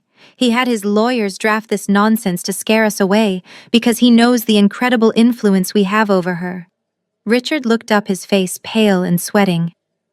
"Sylvia, it is a $10 million lawsuit," he stammered, his voice shaking. "If we even speak her name to the press, we will lose the leased cars, we will lose this cheap apartment, we will lose absolutely everything. We are already losing everything." Sylvia snapped, her voice sharp and uncompromising. "Brittany is drowning in debt, and Donovan is filing for an annulment. We have absolutely no money left. Naomi is our only way out of this nightmare. She is just playing hard to get Richard. She is putting up walls because she wants to see if we care enough to fight for her. She is testing our loyalty, and I refuse to fail my daughter." It was a stunning display of psychological gymnastics. Sylvia completely rewrote the narrative, transforming a severe legal warning into a twisted, romanticized test of family devotion. She marched over to the small kitchen counter and grabbed her digital tablet. If Naomi was not going to answer her text messages, Sylvia decided she would just have to deliver her fake apologies in person. She spent the next 48 hours obsessively scouring the internet. She dug through celebrity gossip blogs, anonymous comment sections, and obscure social media threads. Finally, her obsessive stalking paid off. She stumbled upon a leaked thread on a prominent paparazzi forum. An anonymous photographer had posted the exact GPS coordinates and details for the wedding of the year. Kendrick and me were getting married that coming Saturday at a massive fortress-like private estate in Malibu. The compound sat on a high cliff overlooking the Pacific Ocean, completely surrounded by high-security walls and private gates. "I found it," Sylvia announced, holding the tablet up triumphantly. "I know exactly where the ceremony is taking place. We are going." Brittany looked up from her phone, her eyes red and puffy from crying over her ruined marriage. "Mom, we cannot go there," she sniffled. "The legal letter specifically said we have to stay 500 feet away from her property. We will be arrested." "We will not be arrested," Sylvia declared with absolute unshakable confidence. "Family is family, Brittany. Blood is thicker than some piece of paper drafted by an overpaid lawyer. Naomi is hosting a wedding filled with Hollywood celebrities, tech billionaires, and prominent politicians. Do you really think she is going to cause a massive, embarrassing public scene in front of all those elite guests just to kick her own mother out? Of course not. She cares way too much about her pristine professional image. Once we are inside the gates, she will have no choice but to smile, take pictures with us, and pretend everything is perfect. We just need to look the part. Sylvia immediately took control of their delusion. She scraped together the absolute last remaining funds from her final credit card to rent transportation. She could not afford a luxury black car service, so she settled for a cheap, outdated white stretch limousine from a budget rental company. She forced Richard to put on his rented tuxedo from Brittany's disastrous wedding. The fabric was stiff and smelled faintly of mothballs, but Sylvia insisted he looked like a wealthy patriarch. She made Brittany squeeze back into a cheap, formal dress they had purchased on clearance. Brittany spent 2 hours aggressively contouring her face with makeup, desperately hoping to catch the eye of a wealthy groomsman and replace her runaway husband. Sylvia herself wore a gaudy sequined gown she had bought years ago for a country club dinner she could no longer afford to attend. They piled into the back of the musty-smelling limousine, feeling completely invincible. As the cheap vehicle slowly navigated the winding coastal roads toward Malibu, Sylvia poured herself a glass of cheap sparkling wine from the limo minibar. She smiled out the tinted window, entirely convinced that she was about to outsmart a billionaire and reclaim her golden ticket. They were driving straight into the lion's den, completely blinded by their own arrogant greed. Saturday morning arrived with a gentle ocean breeze sweeping over the high cliffs of Malibu. I was sitting in the center of the massive bridal suite at our private estate, looking out through the floor-to-ceiling glass windows. Below me, the Pacific Ocean crashed rhythmically against the jagged coastal rocks. The entire compound was an absolute fortress of tranquility. Thousands of imported white orchids cascaded from the vaulted ceilings of the outdoor pavilion, where we would soon exchange our vows. For the first time in my entire life, my mind was completely quiet. There was no screaming. There were no impossible demands for money. There was no sister throwing a massive temper tantrum over a wilted flower. My glam squad worked in absolute professional silence. They meticulously pinned up my hair and applied my makeup with the precision of true artists. I did not have a loud, toxic bridal party surrounding me because I had chosen to only surround myself with people who genuinely brought peace to my life. I was sipping a glass of freshly pressed green juice when the heavy oak door to the suite softly clicked open. Kendrick stepped into the room and my breath caught in my throat. He was already dressed in his custom-tailored black tuxedo. He looked incredibly handsome, powerfully built, and entirely at ease.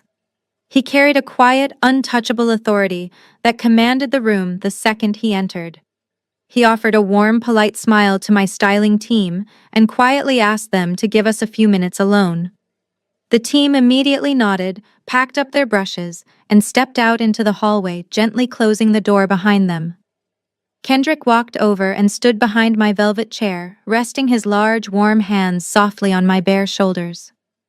Our eyes met in the vanity mirror. We just stayed like that for a long moment, absorbing the massive reality of the day. "We really did it," he said, his deep voice filling the quiet room. "We built our own world." I reached up and covered his hand with mine. "It is beautiful," I whispered. Kendrick walked around the chair and offered me his hand. I took it, and he gently pulled me up. My custom silk gown hung flawlessly on a mannequin in the corner waiting for me. We walked over to the massive glass windows, looking down at the incredible venue taking shape below us. Workers were putting the final touches on the crystal aisle that stretched out over the infinity pool. Security personnel in sharp black suits were stationed at every perimeter, scanning the grounds with military precision. You know, when I was working 18-hour shifts in those sweltering commercial kitchens, I used to dream about a day like this. I told him, resting my head against his chest. But I never actually thought I would get here. I spent so much time giving every ounce of my energy and every dollar I earned to people who secretly despised me. I thought that was just my role in life.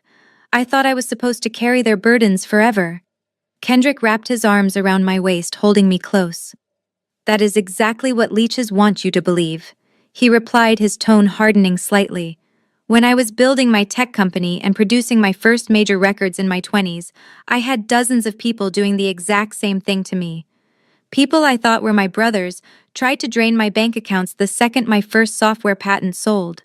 They called me selfish when I finally cut them off. They tried to make me feel guilty for succeeding while they refused to work. But building an empire means you have to build a fortress to protect it. You cannot bring dead weight to the top of the mountain, Naomi. You have to leave them at the bottom. He was absolutely right. We had both clawed our way to the absolute peak of our respective industries while carrying the heavy parasitic weight of toxic people. We had both been used, manipulated, and taken for granted by the people who were supposed to protect us. But today was not about them. Today was about celebrating the empire we had built together and the beautiful, peaceful life we had fiercely protected. I tilted my head up and Kendrick leaned down to kiss me. It was a perfect, quiet moment of total alignment. We were completely untouchable.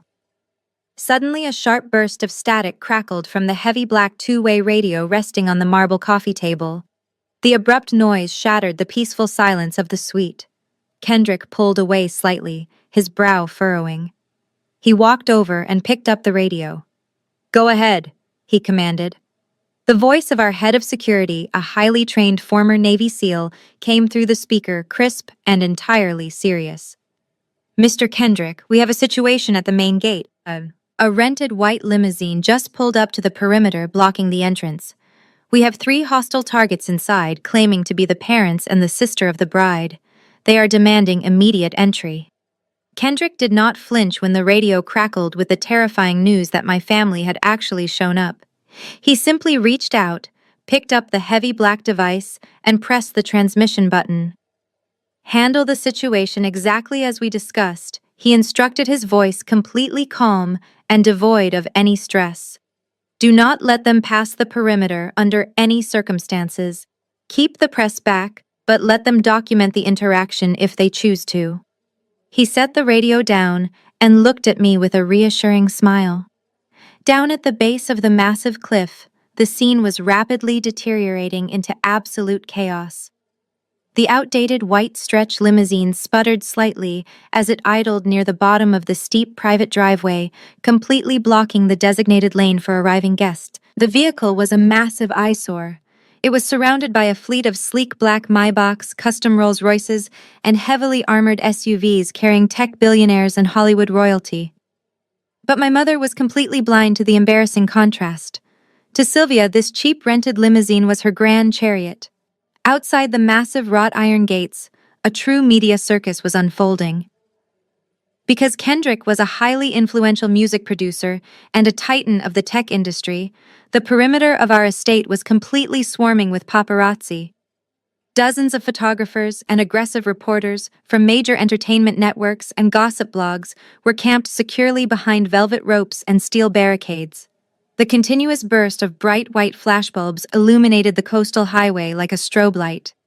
Inside the musty-smelling cabin of the limo, Sylvia was practically vibrating with pure excitement. She peered through the tinted glass, watching the cameras flash as a famous pop star exited a nearby vehicle. "Look at all of this, Richard," she gasped, gripping her cheap sequined purse tightly. "The media is everywhere. They know we are arriving. They know we are the family of the bride." She reached over and aggressively mashed the button on the door panel. The tinted window slowly hummed downward, letting the salty ocean breeze mix with the faint smell of engine exhaust. Sylvia leaned her head and shoulders out of the window, a massive artificial smile plastered across her face. She raised her hand and began waving at the crowd of photographers, exactly like a member of a royal family greeting her loyal subjects. Brittany immediately scrambled across the sticky leather seats, shoving her father aside so she could lean out the window right next to her mother. Brittany aggressively adjusted her low-cut clearance rack dress and pouted her lips desperately, hoping one of the cameras would capture her good side and instantly make her famous. "Drive us up to the entrance," Sylvia commanded, tapping her manicured nails against the glass partition, separating them from the hired driver. "Do not just sit here in the street. Take us all the way up to the front doors." The nervous driver put the vehicle in gear and slowly edged the massive white boat of a car toward the highly secured entrance. But before the front bumper could even get within 10 feet of the iron gates, 2 heavily armed private security guards stepped squarely into the middle of the road. They were dressed in all black tactical suits, wearing dark sunglasses and coiled earpieces. They both raised their hands in a firm, unmistakable gesture to halt. The driver instantly slammed on the brakes, causing Sylvia and Brittany to jolt forward in their seats. Sylvia let out an exasperated sigh, completely offended that anyone would dare impede her grand entrance. She leaned further out the window, glaring aggressively at the two stoic guards. "What on earth is the delay?" she shouted, her shrill voice cutting through the ambient noise of the highway. "Open these gates right now. I am the mother of the bride." The moment she screamed those words, the entire atmosphere outside the gates drastically shifted. The paparazzi, who had been focused on a tech executive walking through the pedestrian checkpoint, suddenly whipped their heads around. A reporter from a notorious celebrity gossip site shouted loudly to the crowd, "Did she just say she is the mother of the bride?" Instantly, a massive swarm of photographers abandoned their current targets and rushed toward the barricades nearest the cheap white limo. A tidal wave of blinding camera flashes erupted, perfectly illuminating my mother's furious face and my sister's desperate poses. Sylvia absolutely ate up the attention. She puffed out her chest, adjusting her gaudy sequined gown, relishing the feeling of dozens of lenses pointed directly at her. "Yes, I am Naomi's mother," she announced loudly to the flashing cameras. "We are here for the wedding." The heavy iron gates remained completely locked. But a small side door opened, and the head of security walked out onto the pavement. The former Navy SEAL moved with a terrifying fluid grace, entirely unfazed by the screaming reporters and the blinding lights.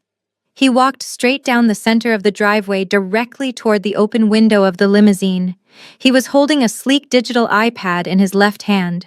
Sylvia saw him approaching and smirked victoriously at Richard. "You see," she boasted, "I told you they would send someone important to escort us inside." "Family is family." The security chief stopped exactly 2 feet from her window. He did not smile. He did not offer a polite greeting. He looked down at the glowing screen of his iPad, tapped a single button, and then looked my mother dead in the eyes. "Ma'am, you are on the permanently banned list." The words hung in the salty ocean air like a heavy stone. Sylvia stared at the towering security chief, completely unable to process what he had just said. Her brain simply short-circuited. She opened and closed her mouth a few times, resembling a fish gasping for water, before her deep-seated entitlement finally kicked back in. She slammed her hand against the outside of the limousine door and shrieked that there must be some kind of clerical error. She demanded that he go inside and fetch Naomi immediately. She yelled that she was the mother of the bride and that nobody had the authority to ban her from her own daughter's wedding. But before the security chief could even reiterate his warning, the heavy passenger door of the cheap white limousine violently swung open. Brittany had officially run out of patience. She stepped out onto the pristine paved driveway, and it was an absolute visual disaster. In the harsh, unforgiving daylight of the California coast, her clearance rack formal dress looked even cheaper than it had in the dark apartment. The fabric was wrinkled, and her aggressively contoured makeup looked muddy and desperate under the sudden explosion of blinding camera flashes. She stumbled slightly on her discount heels but quickly caught her balance, marching forward with an unwarranted sense of supreme authority. "Do you have any idea who you are dealing with?" Brittany screamed at the top of her lungs, pointing a shaking manicured finger directly at the former Navy SEAL. "I am the sister of the bride. We share the same blood. We are VIP guests, and you are just the hired help. You are going to open those iron gates right now, or I will personally make sure my billionaire brother-in-law fires you and ruins your pathetic career." The reaction from the paparazzi was instantaneous and utterly ruthless.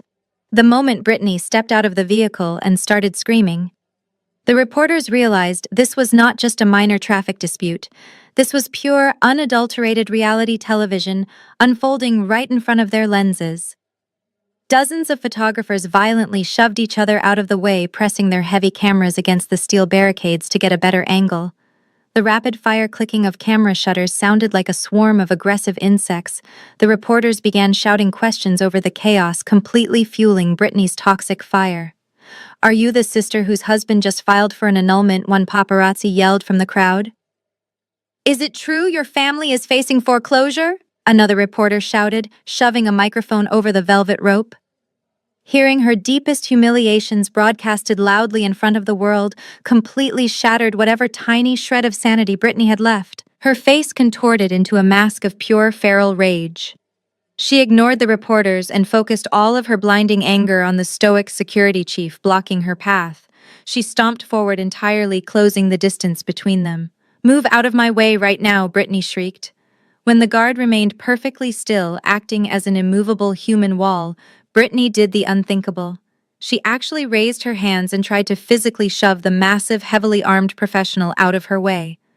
It was a completely absurd and humiliating display. Pushing him was like trying to shove a solid brick wall. The security chief did not even stumble. He did not break a sweat. He simply raised his massive hands, caught her wrists with effortless precision, and firmly pushed her back, creating a safe distance between them. "Ma'am, if you touch me again, you will be immediately detained and turned over to the local authorities for assault." The security chief stated, his voice booming with terrifying authority. Richard finally scrambled out of the limousine to protect his golden child. He looked absolutely ridiculous standing in the bright sunlight wearing a musty-smelling rented tuxedo that was entirely too tight around his waist. He tried to puff out his chest and yell at the guards, but the sheer magnitude of the armed security presence and the blinding wall of paparazzi flashes immediately made him shrink back in absolute terror. Sylvia was still leaning out the window of the cheap limo, screaming completely incoherent insults at everyone in sight.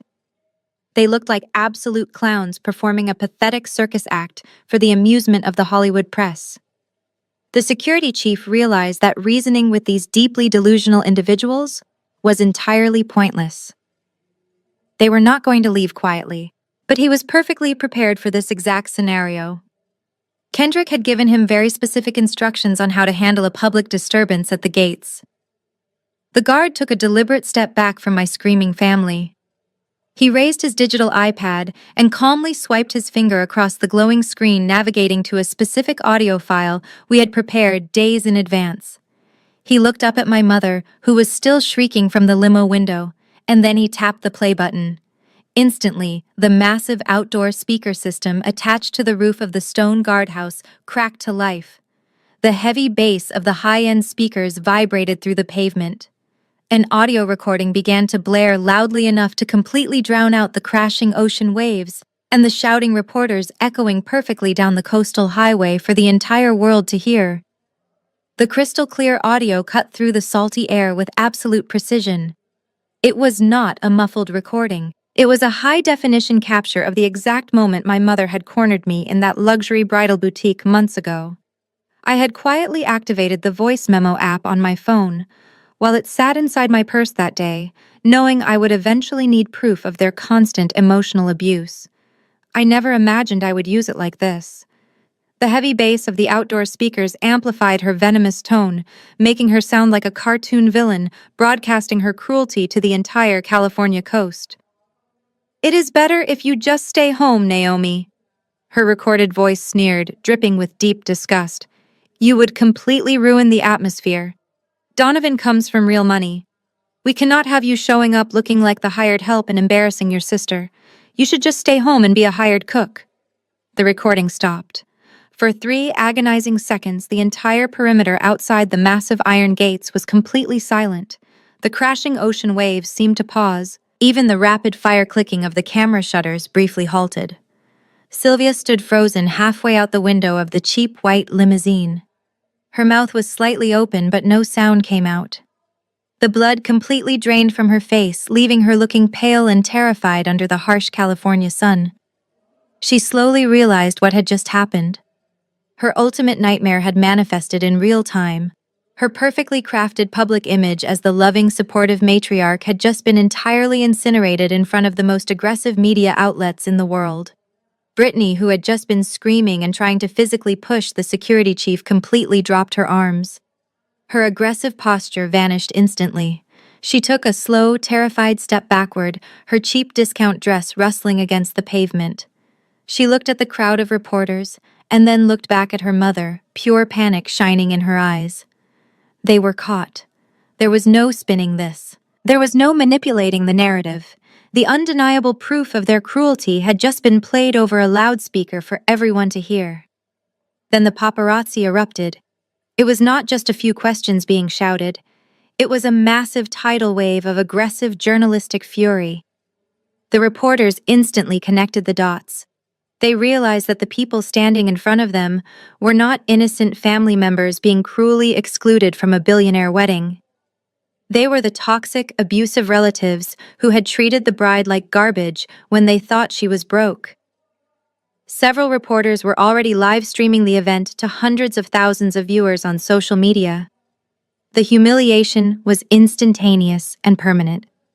"Did you ban your own daughter from her sister's wedding?" a reporter from a major entertainment network screamed, shoving a heavy camera lens directly toward Sylvia's face. "You called a billionaire CEO a hired cook." Another paparazzi yelled, laughing mockingly at the sheer absurdity of the statement.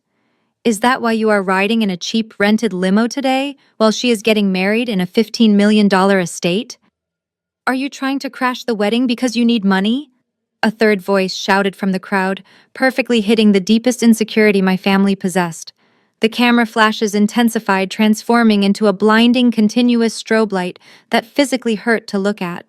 The media smelled blood in the water, and they were absolutely relentless. They captured every single angle of Sylvia's terrified paralysis. They photographed Brittany desperately trying to cover her face with her hands as she scrambled backward toward the open door of the limousine. They recorded Richard cowering in the back seat, looking completely pathetic in his tight, musty-smelling rented tuxedo. They had come here expecting to force their way into my high society life. They had genuinely believed that their presence would force me to submit to their demands to avoid a public scandal. Instead, they had walked directly into a perfectly orchestrated trap that exposed their true nature to the entire globe. Sylvia finally managed to pull her head back inside the limousine, her entire body shaking violently. "Roll up the window," she shrieked at the bewildered driver, hitting the door panel frantically. "Roll it up right now, get us out of here." But the driver was completely boxed in by the swarming press and the security barricades. They were trapped inside the cheap, musty vehicle, completely surrounded by the suffocating reality of their own public destruction. The security chief did not smile. He did not show an ounce of pity for the terrified people cowering inside the car. He had seen enough toxic behavior in his career to know exactly what kind of people he was dealing with. He casually lowered his digital iPad and stepped right up to the glass of the limousine window. He leaned down, looking directly into Sylvia's panicked eyes. The heavy camera lenses of the paparazzi captured his perfectly stoic profile as he delivered the final devastating blow. "The hired cook requests you leave her property immediately," he said, his voice hard and completely uncompromising. The cheap white limousine finally managed to throw itself into reverse. The tires squealed aggressively against the pavement as the panicked driver desperately navigated backward through the massive sea of shouting paparazzi. Sylvia rolled up the tinted window with trembling hands, but it was far too late.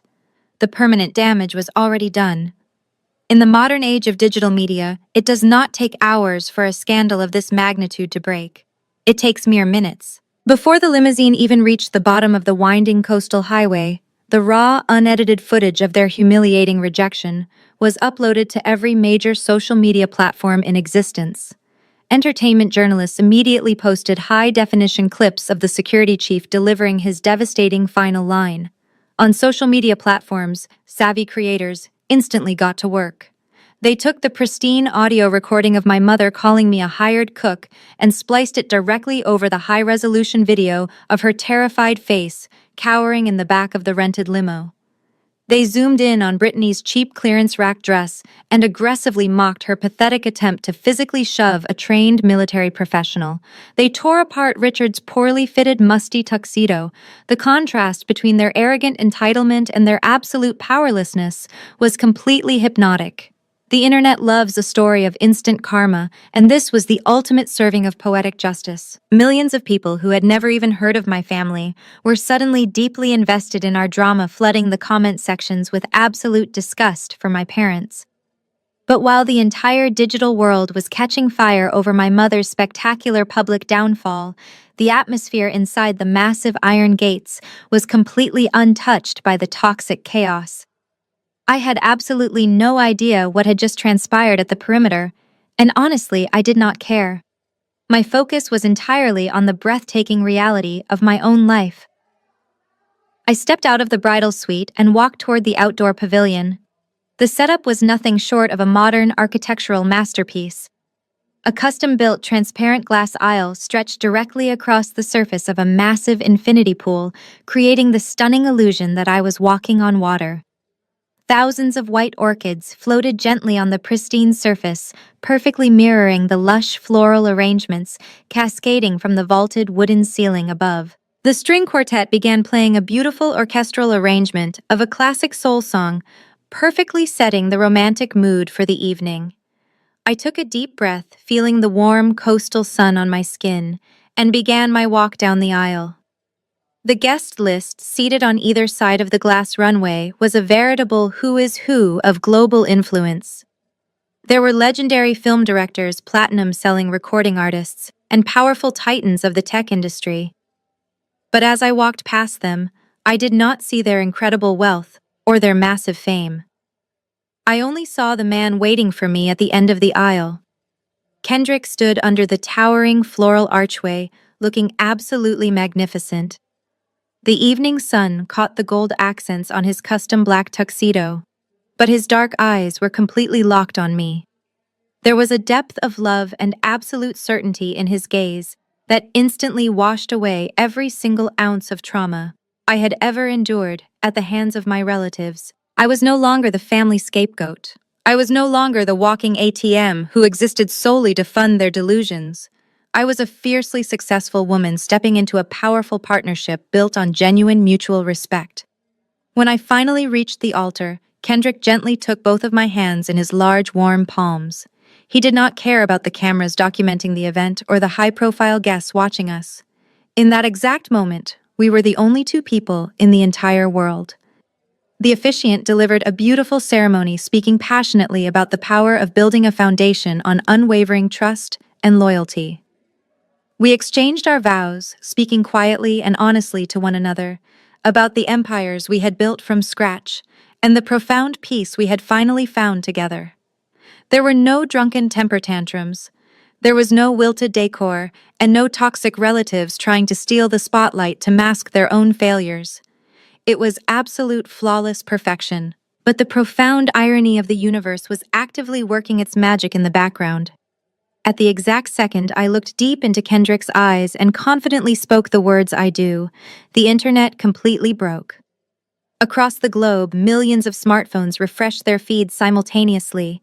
The viral clips of my family being denied entry had skyrocketed past 50 million views. The court of public opinion had fiercely rallied behind the hired cook. As Kendrick pulled me in for our first kiss as husband and wife, the digital algorithms officially crowned their new reigning topics. The hashtags Toxic Family and Naomi Revenge had officially claimed the #1 and #2 trending spots, globally cementing my family's ultimate destruction in the annals of internet history forever. While the digital world raged and my blood relatives sat trapped in their rented nightmare on the coastal highway, the atmosphere inside the Malibu estate transitioned seamlessly into an evening of unparalleled elegance. The reception took place under a massive custom-built glass marquee that allowed the guests to dine directly beneath the starry California sky. Soft amber lighting illuminated the long banquet tables, which were draped in heavy imported silk and adorned with cascading white floral centerpieces. Waiters in immaculate white coats glided silently across the floor, carrying silver trays of vintage champagne and delicate hors d'oeuvres. It was a universe away from the humid, smelly community center where my sister had thrown her drunken temper tantrum just days prior. Here there was only joy, genuine laughter, and the sophisticated hum of true celebration. Kendrick, being a titan in the music industry, had naturally curated an entertainment lineup that rivaled an exclusive awards show. A legendary Grammy-winning rhythm and blues singer took the stage to perform our first dance live, and the smooth, soulful melody echoed beautifully out over the crashing ocean waves. As we swayed together on the polished marble dance floor, I looked over Kendrick's broad shoulder and caught the eye of his mother. She was sitting at the head table, wiping away a happy tear while his father smiled proudly beside her. Kendrick's parents had never once judged me for my background. They did not care about social climbing or exploiting my wealth. From the very first day we met, they had embraced me with a warmth and sincerity I had never experienced in my own home. They showed me what unconditional love actually looked like, and they treated me like their own daughter, long before there was a ring on my finger. As the multi-course dinner service officially began, Kendrick tapped his crystal glass with a silver spoon, bringing the massive room to a gentle hush. He took the microphone and thanked everyone for coming before turning his absolute focus to me. He delivered a toast so deeply moving, so fiercely protective and loving, that it left not a single dry eye in the marquee. He spoke about my resilience, my brilliant mind, and the empire I had built with my bare hands. When he finished, the applause was deafening. He kissed my forehead, handed the microphone to me, and stepped back, giving me the floor. I stood at the center of the room, looking out at the faces of my incredibly supportive friends, my loyal culinary team, and Kendrick's wonderful family. I took a deep breath, feeling completely grounded and entirely free. Thank you all for being here tonight. I began, my voice steady and clear, echoing perfectly through the glass pavilion. Growing up, I was always taught that family was strictly defined by blood. I was led to believe that you had to endure whatever treatment you were given simply because of the people you happened to be born to. I was taught to shrink myself so others could feel big. But standing here looking at all of you, I know with absolute certainty that is a lie. Family is not biology. Family is mutual respect. It is the people who celebrate your victories instead of being threatened by them. It is the people who stand by you when you have absolutely nothing to offer them but your authentic self. I turned slightly to look directly at my new in-laws. To Kendrick's family, thank you for welcoming me with open arms and showing me the grace I spent my entire life searching for. You are my true family now, and I am incredibly honored to carry your name. The guests smiled warmly, and a soft murmur of agreement rippled through the crowd. I looked down at the meticulously plated first course sitting in front of them. It was a delicate pan-seared sea bass with a complex truffle reduction perfectly presented on custom porcelain.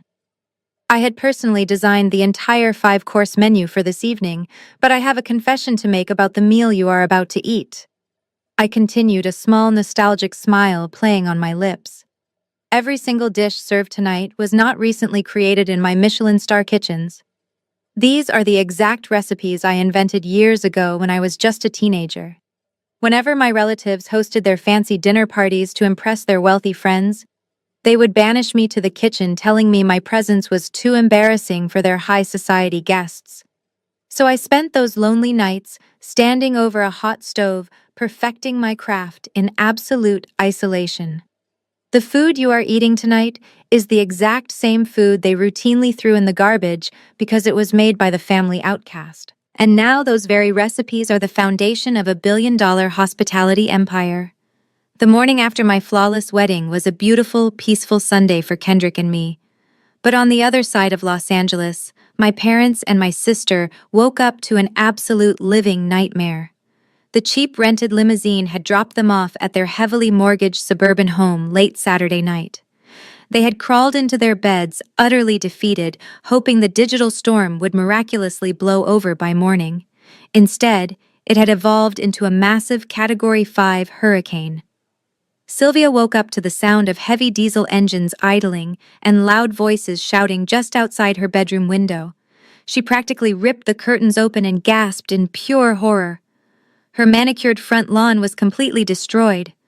4 massive local news vans were parked illegally across the curb. At least 30 aggressive paparazzi were camped out on the grass drinking coffee and aiming their heavy telephoto lenses directly at her living room windows.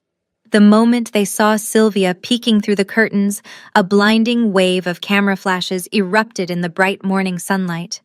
Reporters began shouting her name through heavy megaphones, demanding a public statement about why she called her billionaire daughter a hired cook.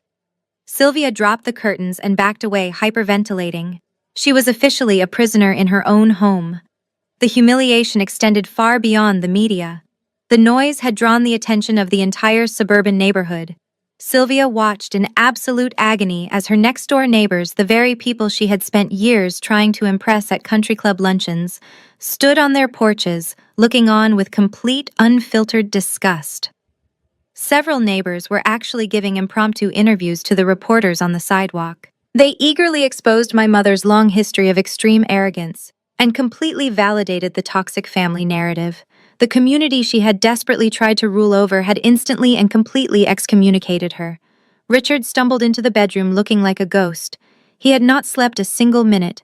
He was holding his cell phone with a trembling hand, staring blankly at the screen. His phone had been ringing non-stop since 6 in the morning, but the most recent call was the final nail in his coffin. It was his regional manager calling from the corporate office. Overnight, internet sleuths had easily tracked down Richard's exact place of employment. In a matter of hours, the company's social media pages had been flooded with tens of thousands of angry comments demanding his termination. People were leaving vicious one-star reviews threatening a massive boycott if the company continued to employ an abusive father. His manager did not ask for his side of the story. The corporate world does not care about family drama. It only cares about the bottom line. Richard was informed that his employment was terminated, effective immediately due to a severe violation of their morality clause. He was ordered not to return to the building and told that his personal belongings would be mailed to him in a cardboard box. In a single phone call, Richard had lost his mid-level corporate salary, his health insurance, and his only remaining source of income. They were already facing foreclosure, and now they had absolutely zero means to pay even a fraction of their bills. Brittany came stomping down the hallway, completely hysterical. She was clutching her smartphone like a lifeline, but every time she looked at the screen, she burst into a fresh wave of sobbing.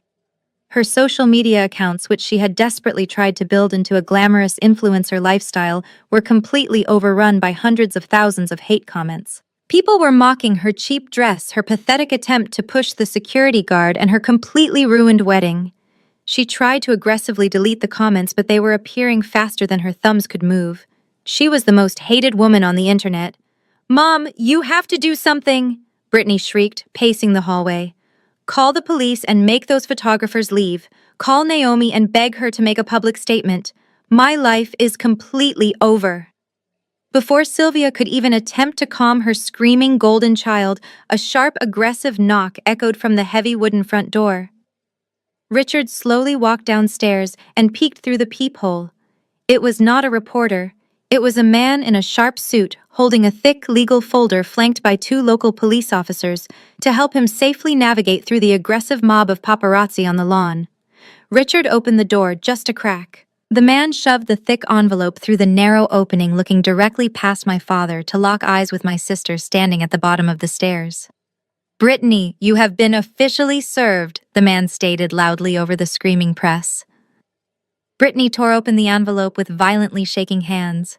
She pulled out the crisp legal documents, and her knees completely buckled. Donovan had officially filed for an immediate legal annulment. The paperwork explicitly cited severe financial fraud and intentional deception as the primary grounds for the dissolution of their one-day marriage. He had already frozen their joint accounts and legally separated himself from her toxic mess. Brittany dropped the papers onto the hardwood floor, completely paralyzed by the reality of her situation. She had no husband, no wealthy in-laws, and a completely ruined public reputation. Worst of all, she was now entirely alone to face the crushing, suffocating weight of her $80,000 secret credit card debt. The suffocating reality of the annulment papers lying on the hardwood floor finally broke whatever fragile delusion Brittany had left. She sat entirely paralyzed while the muffled shouts of the paparazzi continued to echo from the front lawn. Her mother was hyperventilating in the kitchen, and her father was staring blankly at the wall, having just lost his entire career. There was absolutely no one left to save her. The $80,000 mountain of secret credit card debt was entirely hers to carry, and without Donovan's wealthy family to absorb the financial blow, she was facing total bankruptcy at 30 years old. Desperation completely consumed her. Brittany scrambled off the floor, leaving the legal documents scattered across the wood, and sprinted upstairs to her childhood bedroom. She grabbed her laptop and aggressively opened her messaging apps. She tried calling my personal cell phone, but the automated voice immediately informed her the number was unavailable. She tried sending text messages, but they instantly bounced back as undelivered. She logged into every single social media platform, trying to send me direct messages, but her accounts had been entirely restricted. I had placed a permanent digital iron curtain between us. But sheer panic is a powerful motivator.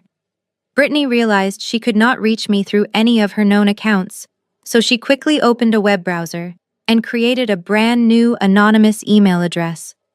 Her fingers trembled violently as she typed out my private business email, which she had memorized years ago when she used to forward me links to expensive designer bags she wanted me to buy for her. She spent the next hour drafting a massive, frantic email. She poured every ounce of her manipulative energy into the text, desperately trying to strike a chord of sympathy. Naomi, please do not delete this. She typed, her tears splashing directly onto the keyboard. I am begging you on my hands and knees. Donovan just served me with annulment papers. He left me because of some credit card debt I accumulated while trying to plan a wedding that would make Mom and Dad proud. You know how much pressure they put on us to be perfect. I was just so stressed, and I made some terrible financial mistakes. She did not take a single ounce of genuine accountability for her actions. Instead, she aggressively leaned into the ultimate toxic trump card. She tried to use our biology as a weapon. You have to help me, Naomi. She continued, her paragraphs growing longer and more frantic. If you just loan me the $80,000, I can pay off the debt today and show Donovan the zero balances. He will come back to me if the money is sorted out. You are a billionaire now. $80,000 is literally nothing to you, but it will save my entire life. We share the same blood, Naomi. We are sisters. You cannot just abandon your own flesh and blood when she is drowning. I promise I will pay you back every single cent. Please remember the good times we had growing up. Do not let them ruin me. She hit send and sat in her dark bedroom staring at the screen, completely holding her breath. She genuinely believed that reading those desperate words would instantly activate a deeply ingrained sense of familial obligation within me. Thousands of miles away, I was sitting on the polished teak deck of a breathtaking super yacht anchored perfectly in the crystal blue waters of the Amalfi Coast. The Mediterranean sun was warming my skin, and Kendrick was sitting across from me, enjoying a fresh cup of espresso. My phone chimed softly on the glass table. I picked it up and saw the notification from an unknown sender. The subject line simply read, "Urgent, please read from Brittany." I opened the email and slowly read through her massive wall of text. The gentle ocean breeze played with my hair as I absorbed every single pathetic, manipulative word she had written. I did not feel a sudden rush of sympathy. I did not feel the familiar heavy guilt that used to control my every decision. I felt absolutely nothing but a cold, profound clarity. She was not apologizing for publicly humiliating me. She was not apologizing for pushing my head of security or screaming insults outside my wedding. She was only apologizing because the golden ticket she had tried to secure had just completely evaporated, and she was staring down the barrel of her own financial ruin. She still viewed me exactly as she always had. I was just a walking ATM machine designed to bail her out of her own toxic consequences.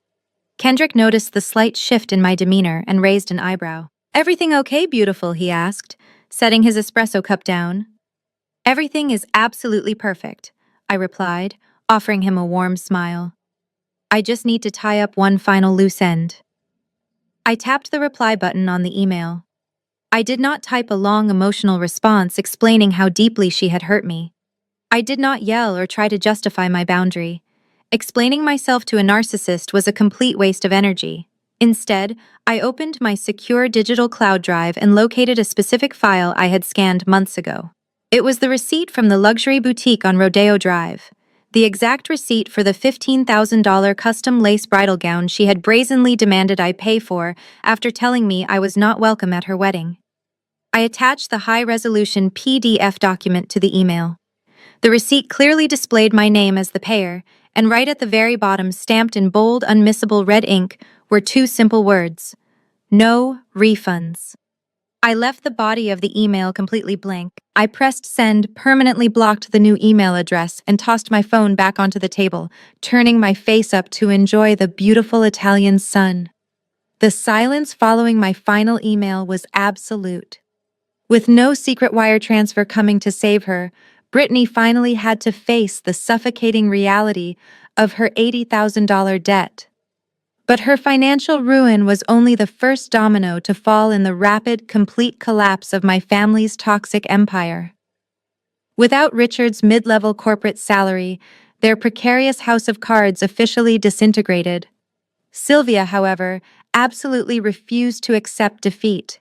In a deeply delusional attempt to pretend everything was fine, she woke up on a Tuesday morning, put on her best remaining pastel twin set, and drove to the exclusive local country club, where she had spent decades judging other women.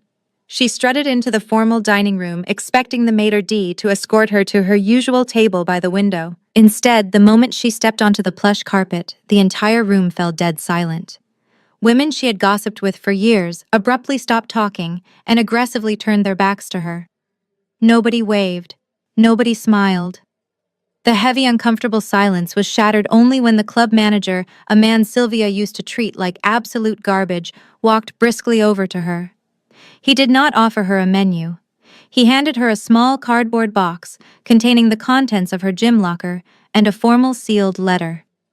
He informed her loudly enough for the nearby tables to hear that the board of directors had permanently revoked her membership. He cited the massive media scandal that had brought disgrace to their community and specifically noted her severely delinquent membership dues. Sylvia was forced to turn around and do the ultimate walk of shame back through the lobby, clutching a cardboard box, while the elite women of her neighborhood whispered and laughed behind her back. Her social standing, the one thing she valued above her own children, was entirely eradicated. But the humiliation at the country club was nothing compared to the terror waiting for her at home.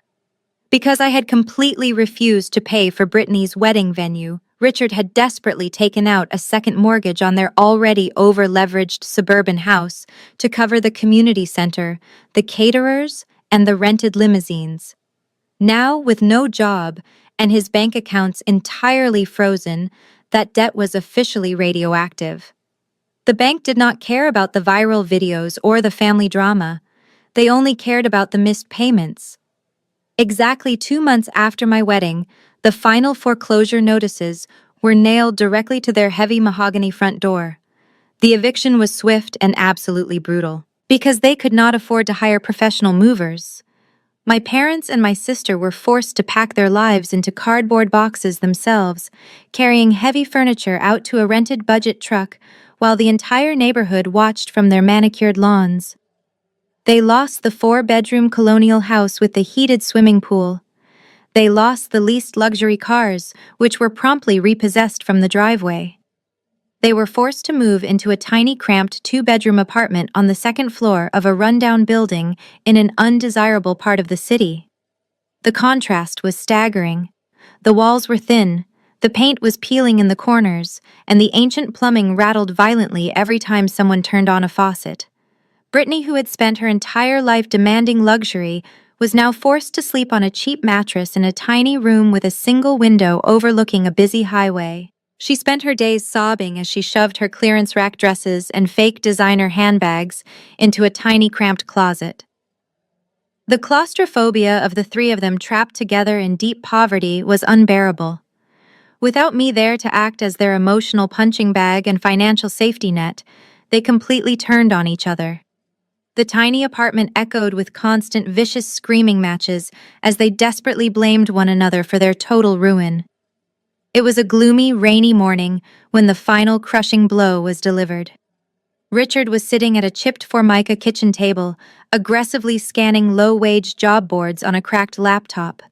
Sylvia was sitting on a stained thrift store sofa, eating discount cereal out of a plastic bowl.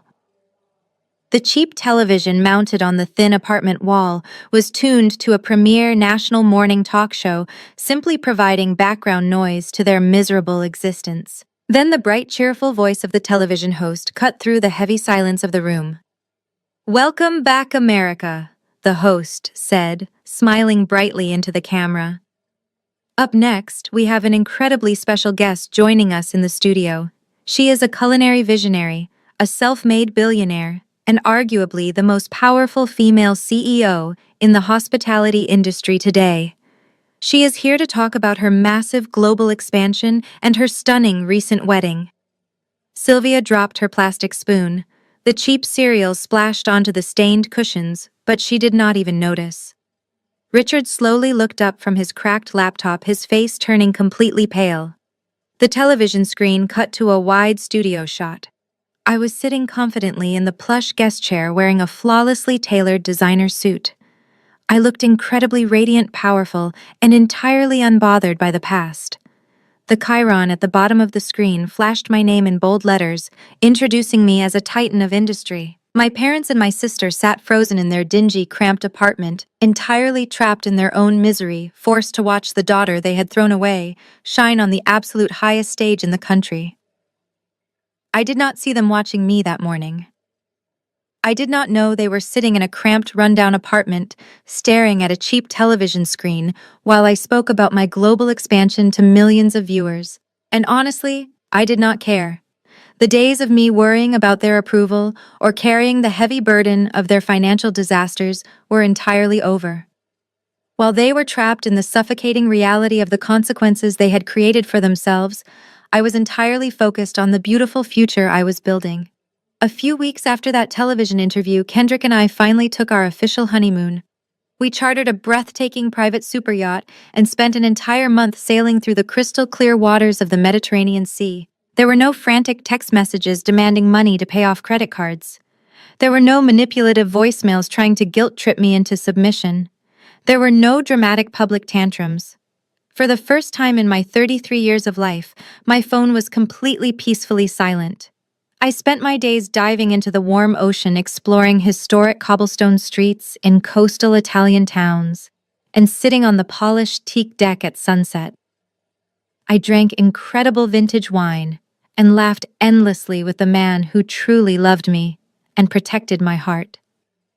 While sitting on the deck of the yacht, our own private chef brought us a stunning multi-course meal. I looked at the beautifully plated food and smiled, remembering all those nights I spent crying alone in my parents' kitchen, perfecting my craft while they entertained guests without me. The pain of my past had literally funded my paradise. Kendrick reached across the table and held my hand, reminding me that we had broken the generational curse forever. We were building a legacy based on kindness, mutual respect, and genuine hard work. I had finally found absolute pure peace. I am sharing this entire journey with you, not to brag about material wealth or to blindly celebrate the downfall of my relatives. I am telling you this story because I know there are so many of you watching right now who are trapped in the exact same vicious cycle of toxic family abuse. You are the one who is always expected to give everything you have. You are the one who is constantly belittled, mocked, and pushed aside while simultaneously being used as a financial or emotional safety net. You are told by society that you have to endure the disrespect simply because you share the same DNA. We are conditioned to believe that cutting off our parents or our siblings is the ultimate unforgivable sin. But let me tell you the absolute undeniable truth. The real sin is allowing toxic people to destroy your mental health and drain your potential just because you happen to share a last name. The most powerful weapon you have against narcissistic, abusive people is not fighting back. It is not yelling at them or trying to prove your worth or begging them to finally see your value. They will never see your value because their own fragile egos depend entirely on keeping you completely beneath them. Your most powerful weapon is your absolute silence. It is your permanent physical absence. When my mother slapped me across the face and threatened to write me out of her completely worthless will, I did not scream back. I simply walked out the door and never looked back. I let my success, my peace, and my ultimate karma make all the loud noise for me. By completely removing myself from their toxic game, I stopped being their shock absorber. I forced them to finally face the reality of their own disastrous choices, and it completely dismantled their false reality. You have to realize that you do not owe anyone your sanity. You do not owe your hard-earned success to the people who treated you like dirt when you were struggling to build it. Walking away is agonizing at first, because you are mourning the supportive family you deserved but never actually had. But I promise you that once you step through that initial fire, the freedom waiting for you on the other side is absolutely breathtaking. Blood doesn't make a family, respect, love, and loyalty do. If you have a toxic person draining your life, cut the cord. Have you ever had to walk away from toxic relatives to protect your peace? Tell me your story in the comments. Like and subscribe for more real stories of survival and success. The most profound lesson to take away from this story is that biology does not automatically earn someone a permanent place in your life. For far too long, society has conditioned us to believe that we must unconditionally tolerate disrespect, emotional abuse, and financial exploitation simply because the people hurting us happen to share our blood. We are taught to forgive the unforgivable and to continually pour our energy into bottomless pits of entitlement, all under the guise of family loyalty. But true loyalty should never require you to sacrifice your own mental health or sabotage your hard-earned success. This story serves as a powerful reminder that the ultimate response to toxic manipulation is not found in screaming matches or desperate attempts to prove your worth to those committed to misunderstanding you. The greatest revenge and the purest form of self-preservation is absolute silence combined with an unwavering commitment to building your own brilliant future. When you finally gather the courage to cut the heavy anchor of toxic relationships, you create the necessary space for genuine love, respect, and authentic connections to enter your life. You begin to understand that true family is entirely chosen.